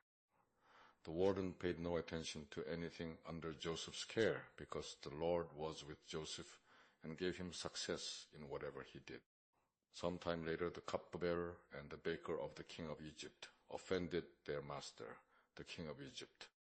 Pharaoh was angry with his two officials, the chief cupbearer and the chief baker, and put them in custody in the house of the captain of the guard, in the same prison where Joseph was confined. The captain of the guard assigned them to Joseph, and he attended them. After they had been in custody for some time, each of the two men, the cupbearer and the baker of the king of Egypt, who were being held in prison, had a dream the same night, and each dream had a meaning of its own. When Joseph came to them the next morning, he saw that they were dejected. So he asked Pharaoh's officials, who were in custody with him in his master's house, "Why are your faces so sad today?" "We both had dreams," they answered, "but there is no one to interpret them." Then Joseph said to them, "Do not interpretations belong to God? Tell me your dreams." So the chief cupbearer told Joseph his dream. He said to him, "In my dream I saw a vine in front of me, and on the vine were 3 branches. As soon as it budded, it blossomed, and its clusters ripened into grapes. Pharaoh's cup was in my hand, and I took the grapes, squeezed them into Pharaoh's cup, and put the cup in his hand." "This is what it means," Joseph said to him. "The 3 branches are 3 days. Within 3 days, Pharaoh will lift up your head and restore you to your position. And you will put Pharaoh's cup in his hand, just as you used to do when you were his cupbearer. But when all goes well with you, remember me and show me kindness. Mention me to Pharaoh and get me out of this prison. For I was forcibly carried off from the land of the Hebrews, and even here I have done nothing to deserve being put in a dungeon." When the chief baker saw that Joseph had given a favorable interpretation, he said to Joseph, "I too had a dream. On my head were 3 baskets of bread. In the top basket were all kinds of baked goods for Pharaoh, but the birds were eating them out of the basket on my head. This is what it means," Joseph said. "The 3 baskets are 3 days. Within 3 days, Pharaoh will lift off your head and hang you on a tree, and the birds will eat away your flesh." Now the 3rd day was Pharaoh's birthday, and he gave a feast for all his officials. He lifted up the heads of the chief cupbearer and the chief baker in the presence of his officials. He restored the chief cupbearer to his position, so that he once again put the cup into Pharaoh's hand. But he hanged the chief baker, just as Joseph had said to them in his interpretation. The chief cupbearer, however, did not remember Joseph. He forgot him. When 2 full years had passed, Pharaoh had a dream. He was standing by the Nile, when out of the river there came up 7 cows, sleek and fat, and they grazed among the reeds. After them 7 other cows, ugly and gaunt, came up out of the Nile and stood beside those on the river bank. And the cows that were ugly and gaunt ate up the 7 sleek, fat cows. Then Pharaoh woke up. He fell asleep again and had a second dream. 7 heads of grain, healthy and good, were growing on a single stalk. After them 7 other heads of grain sprouted, thin and scorched by the east wind. The thin heads of grain swallowed up the 7 healthy full heads. Then Pharaoh woke up. It had been a dream. In the morning his mind was troubled, so he sent for all the magicians and wise men of Egypt. Pharaoh told them his dreams, but no one could interpret them for him. Then the chief cupbearer said to Pharaoh, "Today I am reminded of my shortcomings. Pharaoh was once angry with his servants, and he imprisoned me and the chief baker in the house of the captain of the guard. Each of us had a dream the same night, and each dream had a meaning of its own. Now a young Hebrew was there with us, a servant of the captain of the guard. We told him our dreams, and he interpreted them for us, giving each man the interpretation of his dream. And things turned out exactly as he interpreted them to us. I was restored to my position, and the other man was hanged." So Pharaoh sent for Joseph, and he was quickly brought from the dungeon. When he had shaved and changed his clothes, he came before Pharaoh. Pharaoh said to Joseph, "I had a dream, and no one can interpret it. But I have heard it said of you that when you hear a dream you can interpret it." "I cannot do it," Joseph replied to Pharaoh, "but God will give Pharaoh the answer he desires." Then Pharaoh said to Joseph, "In my dream I was standing on the bank of the Nile. When out of the river there came up 7 cows, fat and sleek, and they grazed among the reeds. After them 7 other cows came up, scrawny and very ugly and lean. I had never seen such ugly cows in all the land of Egypt. The lean, ugly cows ate up the 7 fat cows that came up first. But even after they ate them, no one could tell that they had done so. They looked just as ugly as before. Then I woke up. In my dreams I also saw 7 heads of grain, full and good, growing on a single stalk. After them 7 other heads sprouted, withered and thin and scorched by the east wind. The thin heads of grain swallowed up the 7 good heads. I told this to the magicians, but none could explain it to me." Then Joseph said to Pharaoh, "The dreams of Pharaoh are one and the same. God has revealed to Pharaoh what he is about to do. The 7 good cows are 7 years, and the 7 good heads of grain are 7 years. It is one and the same dream. The 7 lean, ugly cows that came up afterward are 7 years, and so are the 7 worthless heads of grain scorched by the east wind. They are 7 years of famine. It is just as I said to Pharaoh. God has shown Pharaoh what he is about to do. 7 years of great abundance are coming throughout the land of Egypt, but 7 years of famine will follow them. Then all the abundance in Egypt will be forgotten, and the famine will ravage the land. The abundance in the land will not be remembered, because the famine that follows it will be so severe. The reason the dream was given to Pharaoh in 2 forms is that the matter has been firmly decided by God, and God will do it soon. And now let Pharaoh look for a discerning and wise man, and put him in charge of the land of Egypt. Let Pharaoh appoint commissioners over the land to take 1/5 of the harvest of Egypt during the 7 years of abundance. They should collect all the food of these good years that are coming and store up the grain under the authority of Pharaoh, to be kept in the cities for food. This food should be held in reserve for the country, to be used during the 7 years of famine that will come upon Egypt, so that the country may not be ruined by the famine." The plan seemed good to Pharaoh and to all his officials. So Pharaoh asked them, "Can we find anyone like this man, one in whom is the Spirit of God?" Then Pharaoh said to Joseph, "Since God has made all this known to you, there is no one so discerning and wise as you. You shall be in charge of my palace, and all my people are to submit to your orders. Only with respect to the throne will I be greater than you." So Pharaoh said to Joseph, "I hereby put you in charge of the whole land of Egypt." Then Pharaoh took his signet ring from his finger and put it on Joseph's finger. He dressed him in robes of fine linen and put a gold chain around his neck. He had him ride in a chariot as his second in command, and men shouted before him, "Make way!" Thus he put him in charge of the whole land of Egypt. Then Pharaoh said to Joseph, "I am Pharaoh, but without your word no one will lift hand or foot in all Egypt." Pharaoh gave Joseph the name Zaphenath-Paneah, and gave him Asenath, daughter of Potipharah, priest of On, to be his wife.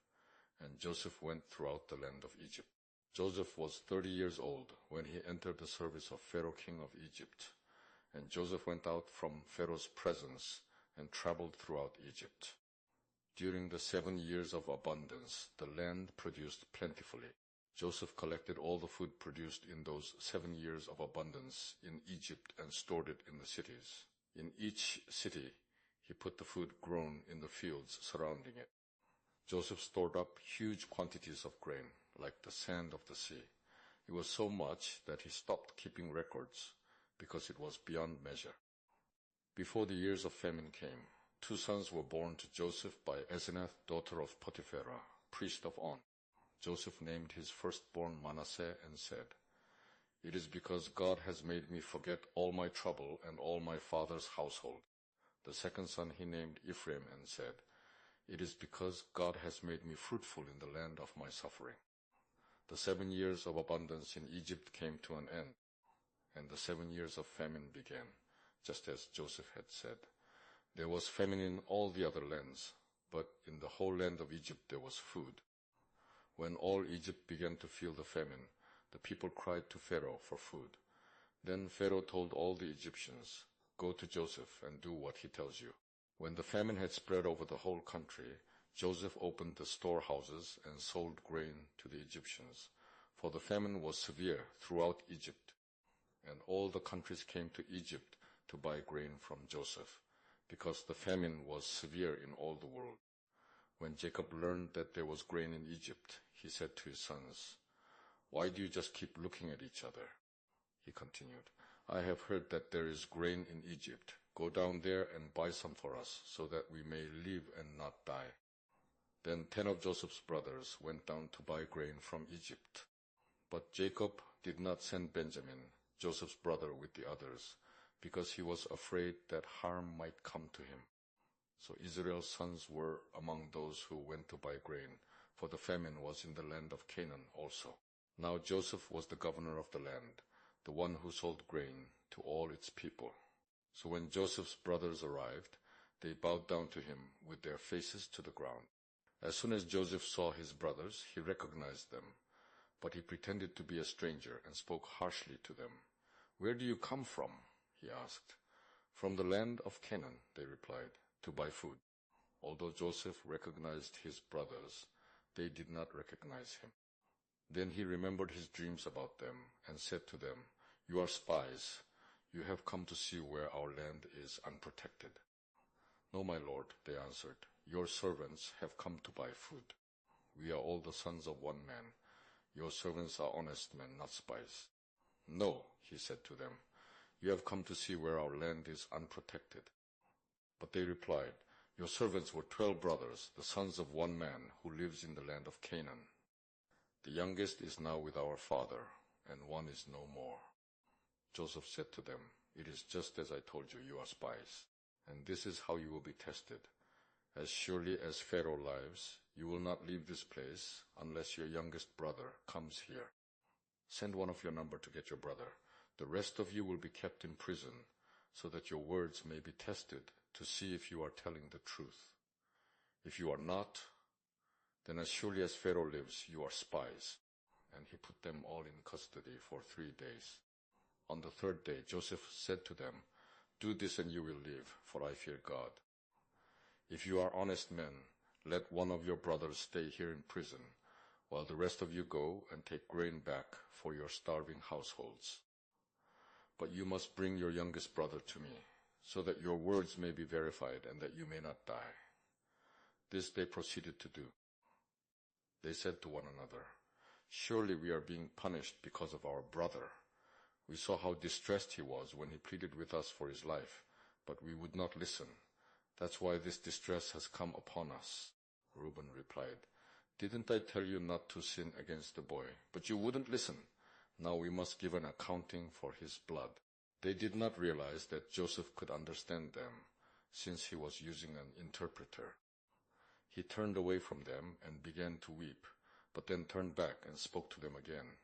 He had Simeon taken from them and bound before their eyes. Joseph gave orders to fill their bags with grain, to put each man's silver back in his sack, and to give them provisions for their journey. After this was done for them, they loaded their grain on their donkeys and left. At the place where they stopped for the night, one of them opened his sack to get feed for his donkey, and he saw his silver in the mouth of his sack. "My silver has been returned," he said to his brothers. "Here it is in my sack." Their hearts sank, and they turned to each other trembling and said, "What is this that God has done to us?" When they came to their father, Jacob, in the land of Canaan, they told him all that had happened to them. They said, "The man who is Lord over the land spoke harshly to us and treated us as though we were spying on the land. But we said to him, 'We are honest men. We are not spies.' We were 12 brothers, sons of one father. One is no more, and the youngest is now with our father in Canaan." Then the man who is Lord over the land said to us, "This is how I will know whether you are honest men. Leave one of your brothers here with me, and take food for your starving households and go. But bring your youngest brother to me, so I will know that you are not spies, but honest men. Then I will give your brother back to you, and you can trade in the land." As they were emptying their sacks, there in each man's sack was his pouch of silver. When they and their father saw the money pouches, they were frightened. Their father Jacob said to them, "You have deprived me of my children. Joseph is no more, and Simeon is no more, and now you want to take Benjamin. Everything is against me." Then Reuben said to his father, "You may put both of my sons to death if I do not bring him back to you. Entrust him to my care, and I will bring him back." But Jacob said, "My son will not go down there with you. His brother is dead, and he is the only one left. If harm comes to him on the journey you are taking, you will bring my gray head down to the grave in sorrow." Now the famine was still severe in the land. So when they had eaten all the grain they had brought from Egypt, their father said to them, "Go back and buy us a little more food." But Judah said to him, "The man warned us solemnly, 'You will not see my face again unless your brother is with you. If you will send our brother along with us, we will go down and buy food for you. But if you will not send him, we will not go down, because the man said to us, "You will not see my face again unless your brother is with you."'" Israel asked, "Why did you bring this trouble on me by telling the man you had another brother?" They replied, "The man questioned us closely about ourselves and our family. 'Is your father still living?' he asked us. 'Do you have another brother?' We simply answered his questions. How were we to know he would say, 'Bring your brother down here'?" Then Judah said to Israel his father, "Send the boy along with me, and we will go at once, so that we and you and our children may live and not die. I myself will guarantee his safety. You can hold me personally responsible for him.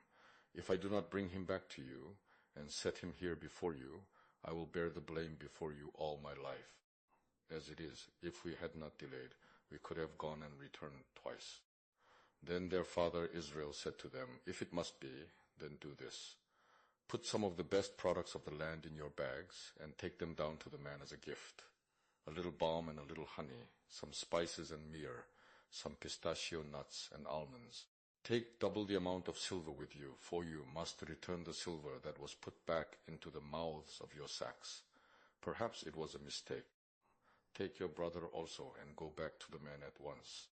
And may God Almighty grant you mercy before the man, so that he will let your other brother and Benjamin come back with you. As for me, if I am bereaved, I am bereaved." So the men took the gifts and doubled the amount of silver, and Benjamin also. They hurried down to Egypt and presented themselves to Joseph. When Joseph saw Benjamin with them, he said to the steward of his house, "Take these men to my house, slaughter an animal, and prepare dinner. They are to eat with me at noon." The man did as Joseph told him and took the men to Joseph's house. Now the men were frightened when they were taken to his house. They thought, "We were brought here because of the silver that was put back into our sacks the first time. He wants to attack us and overpower us and seize us as slaves and take our donkeys." So they went up to Joseph's steward and spoke to him at the entrance to the house. "Please, sir," they said, "we came down here the first time to buy food. But at the place where we stopped for the night, we opened our sacks and each of us found his silver, the exact weight, in the mouth of his sack. So we have brought it back with us. We have also brought additional silver with us to buy food. We don't know who put our silver in our sacks." "It's all right," he said. "Don't be afraid. Your God, the God of your father, has given you treasure in your sacks. I received your silver." Then he brought Simeon out to them. The steward took the men into Joseph's house, gave them water to wash their feet, and provided fodder for their donkeys. They prepared their gifts for Joseph's arrival at noon, because they had heard that they were to eat there. When Joseph came home, they presented to him the gifts they had brought into the house, and they bowed down before him to the ground. He asked them how they were, and then he said, "How is your aged father you told me about? Is he still living?" They replied, "Your servant our father is still alive and well." And they bowed low to pay him honor. As he looked about and saw his brother Benjamin, his own mother's son, he asked, "Is this your youngest brother, the one you told me about?" And he said, "God be gracious to you, my son."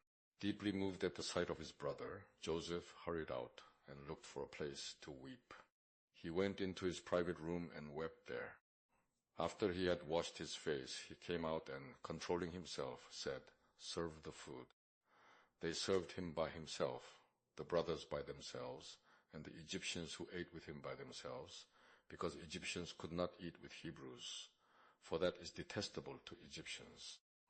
The men had been seated before him in the order of their ages, from the firstborn to the youngest, and they looked at each other in astonishment. When portions were served to them from Joseph's table, Benjamin's portion was 5 times as much as anyone else's, so they feasted and drank freely with him. Now Joseph gave these instructions to the steward of his house: "Fill the men's sacks with as much food as they can carry, and put each man's silver in the mouth of his sack. Then put my cup, the silver one, in the mouth of the youngest one's sack, along with the silver for his grain." And he did as Joseph said. As morning dawned, the men were sent on their way with their donkeys. They had not gone far from the city when Joseph said to his steward, "Go after those men at once, and when you catch up with them, say to them, 'Why have you repaid good with evil? Isn't this the cup my master drinks from and also uses for divination? This is a wicked thing you have done.'" When he caught up with them, he repeated these words to them. But they said to him, "Why does my lord say such things? Far be it from your servants to do anything like that. We even brought back to you from the land of Canaan the silver we found inside the mouths of our sacks. So why would we steal silver or gold from your master's house? If any of your servants is found to have it, he will die, and the rest of us will become my lord's slaves." "Very well then," he said, "let it be as you say. Whoever is found to have it will become my slave. The rest of you will be free from blame." Each of them quickly lowered his sack to the ground and opened it. Then the steward proceeded to search, beginning with the oldest and ending with the youngest, and the cup was found in Benjamin's sack. At this, they tore their clothes. Then they all loaded their donkeys and returned to the city. Joseph was still in the house when Judah and his brothers came in, and they threw themselves to the ground before him. Joseph said to them, "What is this you have done? Don't you know that a man like me can find things out by divination?" "What can we say to my lord?" Judah replied. "What can we say? How can we prove our innocence? God has uncovered your servant's guilt. We are now my lord's slaves, we ourselves and the one who was found to have the cup." But Joseph said, "Far be it from me to do such a thing. Only the man who was found to have the cup will become my slave. The rest of you, go back to your father in peace." Then Judah went up to him and said, "Please, my lord, let your servant speak a word to my lord. Do not be angry with your servant, though you are equal to Pharaoh himself." My lord asked his servants, "Do you have a father or a brother?" And we answered, "We have an aged father, and there is a young son born to him in his old age. His brother is dead, and he is the only one of his mother's sons left, and his father loves him." Then you said to your servants, "Bring him down to me, so I can see him for myself." And we said to my lord, "The boy cannot leave his father. If he leaves him, his father will die." But you told your servants, "Unless your youngest brother comes down with you, you will not see my face again." When we went back to your servant my father, we told him what my lord had said. Then our father said, "Go back and buy a little more food." But we said, "We cannot go down. Only if our youngest brother is with us will we go. We cannot see the man's face unless our youngest brother is with us." Your servant my father said to us, "You know that my wife bore me 2 sons. One of them went away from me, and I said, 'He has surely been torn to pieces, and I have not seen him since. If you take this one from me too, and harm comes to him, you will bring my gray head down to the grave in misery.' So now if the boy is not with us when I go back to your servant my father, and if my father, whose life is closely bound up with the boy's life, sees that the boy isn't there, he will die. Your servants will bring the gray head of our father down to the grave in sorrow."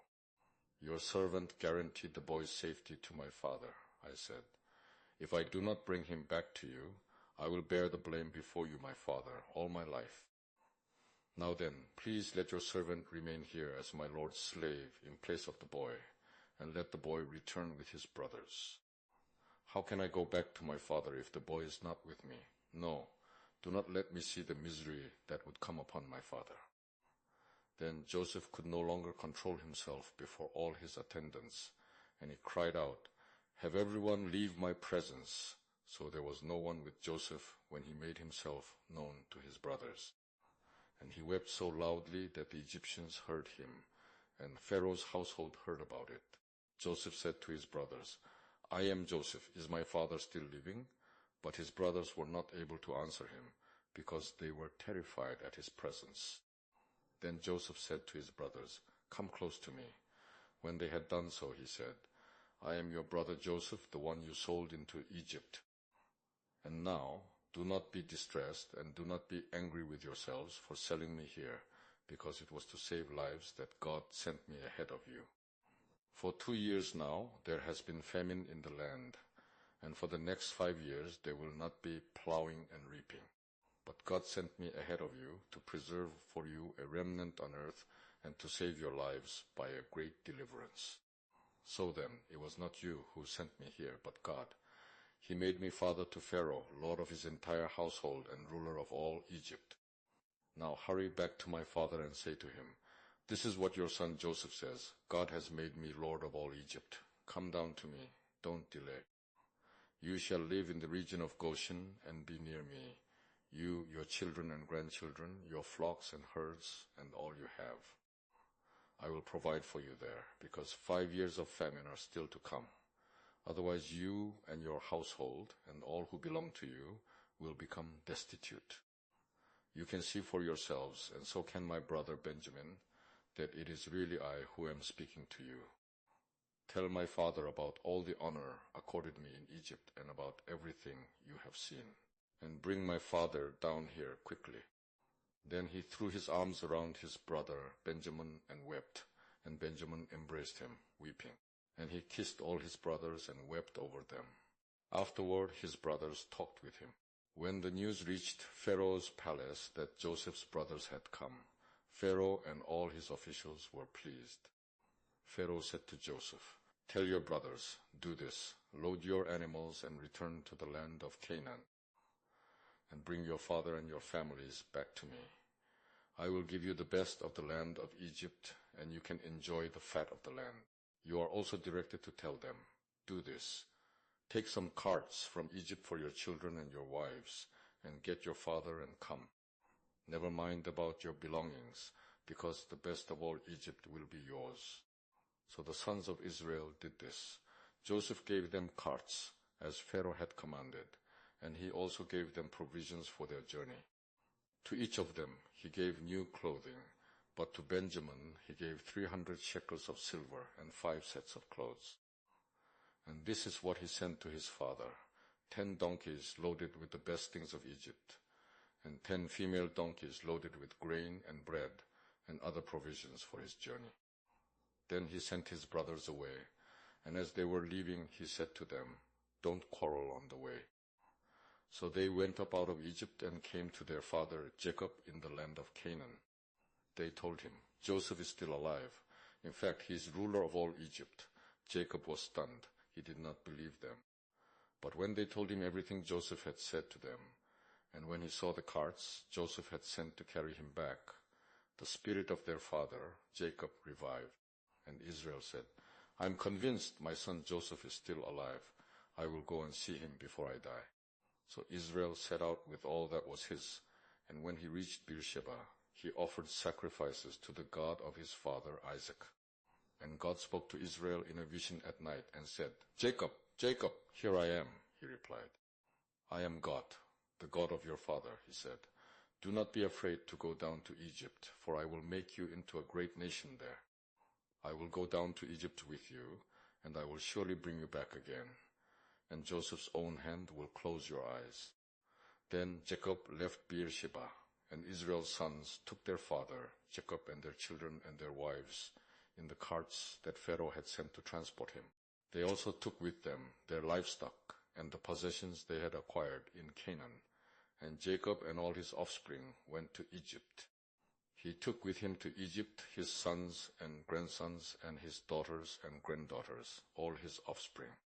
These are the names of the sons of Israel, Jacob and his descendants, who went to Egypt. Reuben, the firstborn of Jacob. The sons of Reuben, Henpalu, Hezron, and Kami. The sons of Simeon, Jemuel, Jemin, Ohad, Jachin, Zoar, and Shaul, the son of a Canaanite woman. The sons of Levi, Gershon, Kohath, and Merari. The sons of Judah, Onan, Shelah, Perez, and Zerah, but and Onan had died in the land of Canaan. The sons of Perez, Hezron and Hamul. Tola, Puah, Jashub, and Shimron. The Sired, Elon, and Jalil. These were the sons Leah bore to Jacob in Paddan Aram, besides his daughter Dinah. These sons and daughters of his were 33 in all: Zephon, Hagi, Shuni, Ezbon, Eri, Arodi, and Areli. The sons of Asher, Imnah, Ishwa, Ishvi, and Beriah. Their sister was Serah. The sons of Beriah, Heber and Malkiel. These were the children born to Jacob by Zilpah, whom Laban had given to his daughter Leah, 16 in all. The sons of Jacob's wife, Rachel, Joseph, and Benjamin. In Egypt, Manasseh and Ephraim were born to Joseph by Asenath, daughter of Potipharah, priest of On. The sons of Benjamin, Bela, Becher, Eshbel, Gera, Naaman, Ehi, Rosh, Mopim, Hapim, and Ard. These were the sons of Rachel, who were born to Jacob, 14 in all. The son of Dan, Hushim. The sons of Naphtali, Jaziel, Guni, Jezer, and Shillem. These were the sons born to Jacob by Bilhah, whom Laban had given to his daughter Rachel, 7 in all. All those who went to Egypt with Jacob, those who were his direct descendants, not counting his sons' wives, numbered 66 persons. With the 2 sons who had been born to Joseph in Egypt, the members of Jacob's family, which went to Egypt, were 70 in all. Now Jacob sent Judah ahead of him to Joseph to get directions to Goshen. When they arrived in the region of Goshen, Joseph had his chariot made ready and went to Goshen to meet his father Israel. As soon as Joseph appeared before him, he threw his arms around his father and wept for a long time. Israel said to Joseph, "Now I am ready to die, since I have seen for myself that you are still alive." Then Joseph said to his brothers and to his father's household, "I will go up and speak to Pharaoh and will say to him, 'My brothers and my father's household, who were living in the land of Canaan, have come to me. The men are shepherds. They tend livestock, and they have brought along their flocks and herds and everything they own. When Pharaoh calls you in and asks, "What is your occupation?" you should answer, Your servants have tended livestock from our boyhood on, just as our fathers did. Then you will be allowed to settle in the region of Goshen, for all shepherds are detestable to the Egyptians." Joseph went and told Pharaoh, "My father and brothers, with their flocks and herds and everything they own, have come from the land of Canaan and are now in Goshen." He chose 5 of his brothers and presented them before Pharaoh. Pharaoh asked the brothers, "What is your occupation?" "Your servants are shepherds," they replied to Pharaoh, "just as our fathers were." They also said to him, "We have come to live here a while, because the famine is severe in Canaan, and your servants' flocks have no pasture. So now, please let your servants settle in Goshen." Pharaoh said to Joseph, "Your father and your brothers have come to you, and the land of Egypt is before you. Settle your father and your brothers in the best part of the land. Let them live in Goshen, and if you know of any among them with special ability, put them in charge of my own livestock." Then Joseph brought his father Jacob in and presented him before Pharaoh. After Jacob blessed Pharaoh, Pharaoh asked him, "How old are you?" And Jacob said to Pharaoh, "The years of my pilgrimage are 130. My years have been few and difficult, and they do not equal the years of the pilgrimage of my fathers." Then Jacob blessed Pharaoh and went out from his presence. So Joseph settled his father and his brothers in Egypt, and gave them property in the best part of the land, the district of Ramesses, as Pharaoh directed. Joseph also provided his father and his brothers, and all his father's household with food, according to the number of their children. There was no food, however, in the whole region, because the famine was severe. Both Egypt and Canaan wasted away because of the famine. Joseph collected all the money that was to be found in Egypt and Canaan in payment for the grain they were buying, and he brought it to Pharaoh's palace.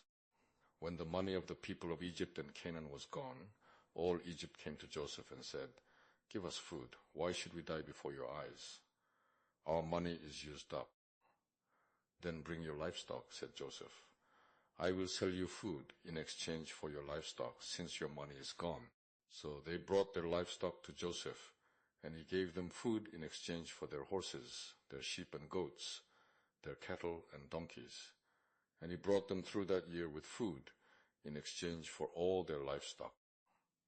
When that year was over, they came to him the following year and said, "We cannot hide from our lord the fact that since our money is gone and our livestock belongs to you, there is nothing left for our lord except our bodies and our land.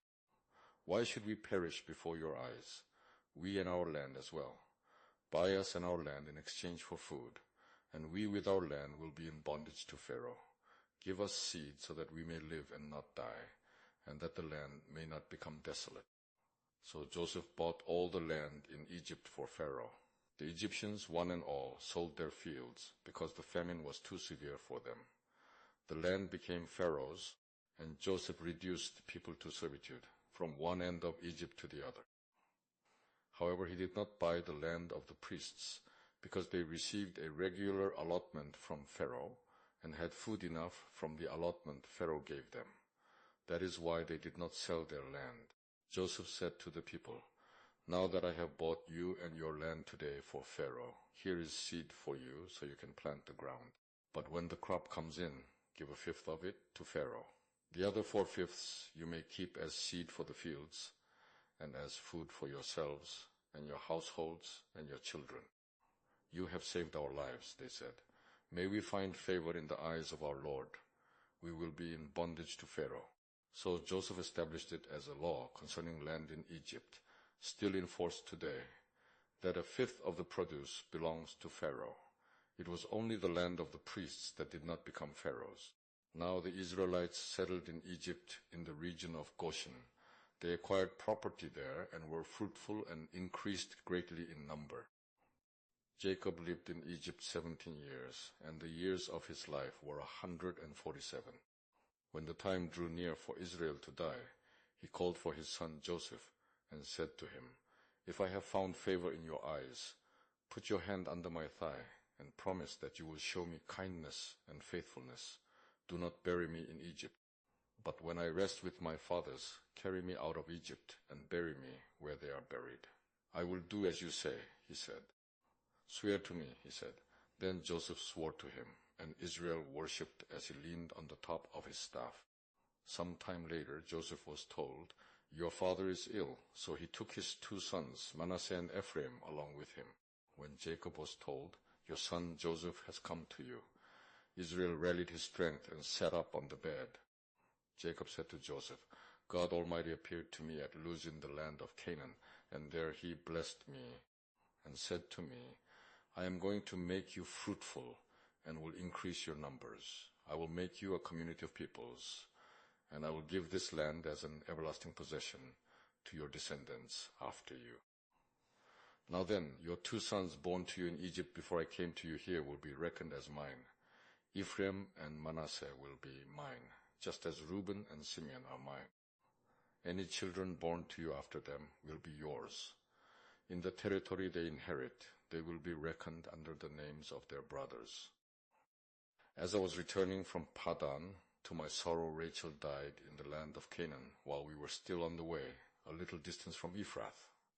So I buried her there beside the road to Ephrath, that is Bethlehem. When Israel saw the sons of Joseph, he asked, "Who are these?" "They are the sons God has given me here," Joseph said to his father. Then Israel said, "Bring them to me so I may bless them." Now Israel's eyes were failing because of old age, and he could hardly see. So Joseph brought his sons close to him, and his father kissed them and embraced them. Israel said to Joseph, "I never expected to see your face again, and now God has allowed me to see your children too." Then Joseph removed them from Israel's knees and bowed down with his face to the ground. And Joseph took both of them, Ephraim on his right toward Israel's left hand, and Manasseh on his left toward Israel's right hand, and brought them close to him. But Israel reached out his right hand and put it on Ephraim's head, though he was the younger, and crossing his arms, he put his left hand on Manasseh's head, even though Manasseh was the firstborn. Then he blessed Joseph and said, "May the God, before whom my fathers Abraham and Isaac walked, the God who has been my shepherd all my life to this day, the angel who has delivered me from all harm, may he bless these boys. May they be called by my name and the names of my fathers Abraham and Isaac, and may they increase greatly upon the earth." When Joseph saw his father placing his right hand on Ephraim's head, he was displeased. So he took hold of his father's hand to move it from Ephraim's head to Manasseh's head. Joseph said to him, "No, my father, this one is the firstborn. Put your right hand on his head." But his father refused and said, "I know, my son, I know. He too will become a people, and he too will become great. Nevertheless, his younger brother will be greater than he, and his descendants will become a group of nations." He blessed them that day and said, "In your name will Israel pronounce this blessing. May God make you like Ephraim and Manasseh." So he put Ephraim ahead of Manasseh. Then Israel said to Joseph, "I am about to die, but God will be with you and take you back to the land of your fathers. And to you, as one who is over your brothers, I give the ridge of land I took from the Amorites with my sword and my bow." Then Jacob called for his sons and said, "Gather around so I can tell you what will happen to you in days to come. Assemble and listen, sons of Jacob. Listen to your father Israel. Reuben, you are my firstborn, my might, the first sign of my strength, excelling in honor, excelling in power. Turbulent as the waters, you will no longer excel, for you went up onto your father's bed, onto my couch, and defiled it. Simeon and Levi are brothers. Their swords are weapons of violence. Let me not enter their council, let me not join their assembly, for they have killed men in their anger and hamstrung oxen as they pleased. Cursed be their anger, so fierce, and their fury so cruel. I will scatter them in Jacob and disperse them in Israel. Judah, your brothers will praise you. Your hand will be on the neck of your enemies. Your father's sons will bow down to you. You are a lion's cub, O Judah. You return from the prey, my son. Like a lion, he crouches and lies down, like a lioness. Who dares to rouse him? The scepter will not depart from Judah, nor the ruler's staff from between his feet, until he comes to whom it belongs, and the obedience of the nations is his. He will tether his donkey to a vine, his colt to the choicest branch. He will wash his garments in wine, his robes in the blood of grapes. His eyes will be darker than wine, his teeth whiter than milk. Zebulun will live by the seashore and become a haven for ships. His border will extend towards Sidon. Issachar is a raw-boned donkey lying down between two saddlebags. When he sees how good is his resting place and how pleasant is his land, he will bend his shoulder to the burden and submit to forced labor. Dan will provide justice for his people as one of the tribes of Israel. Dan will be a serpent by the roadside, a viper along the path that bites the horse's heels so that its rider tumbles backward. I look for your deliverance, O Lord. Gad will be attacked by a band of raiders, but he will attack them at their heels.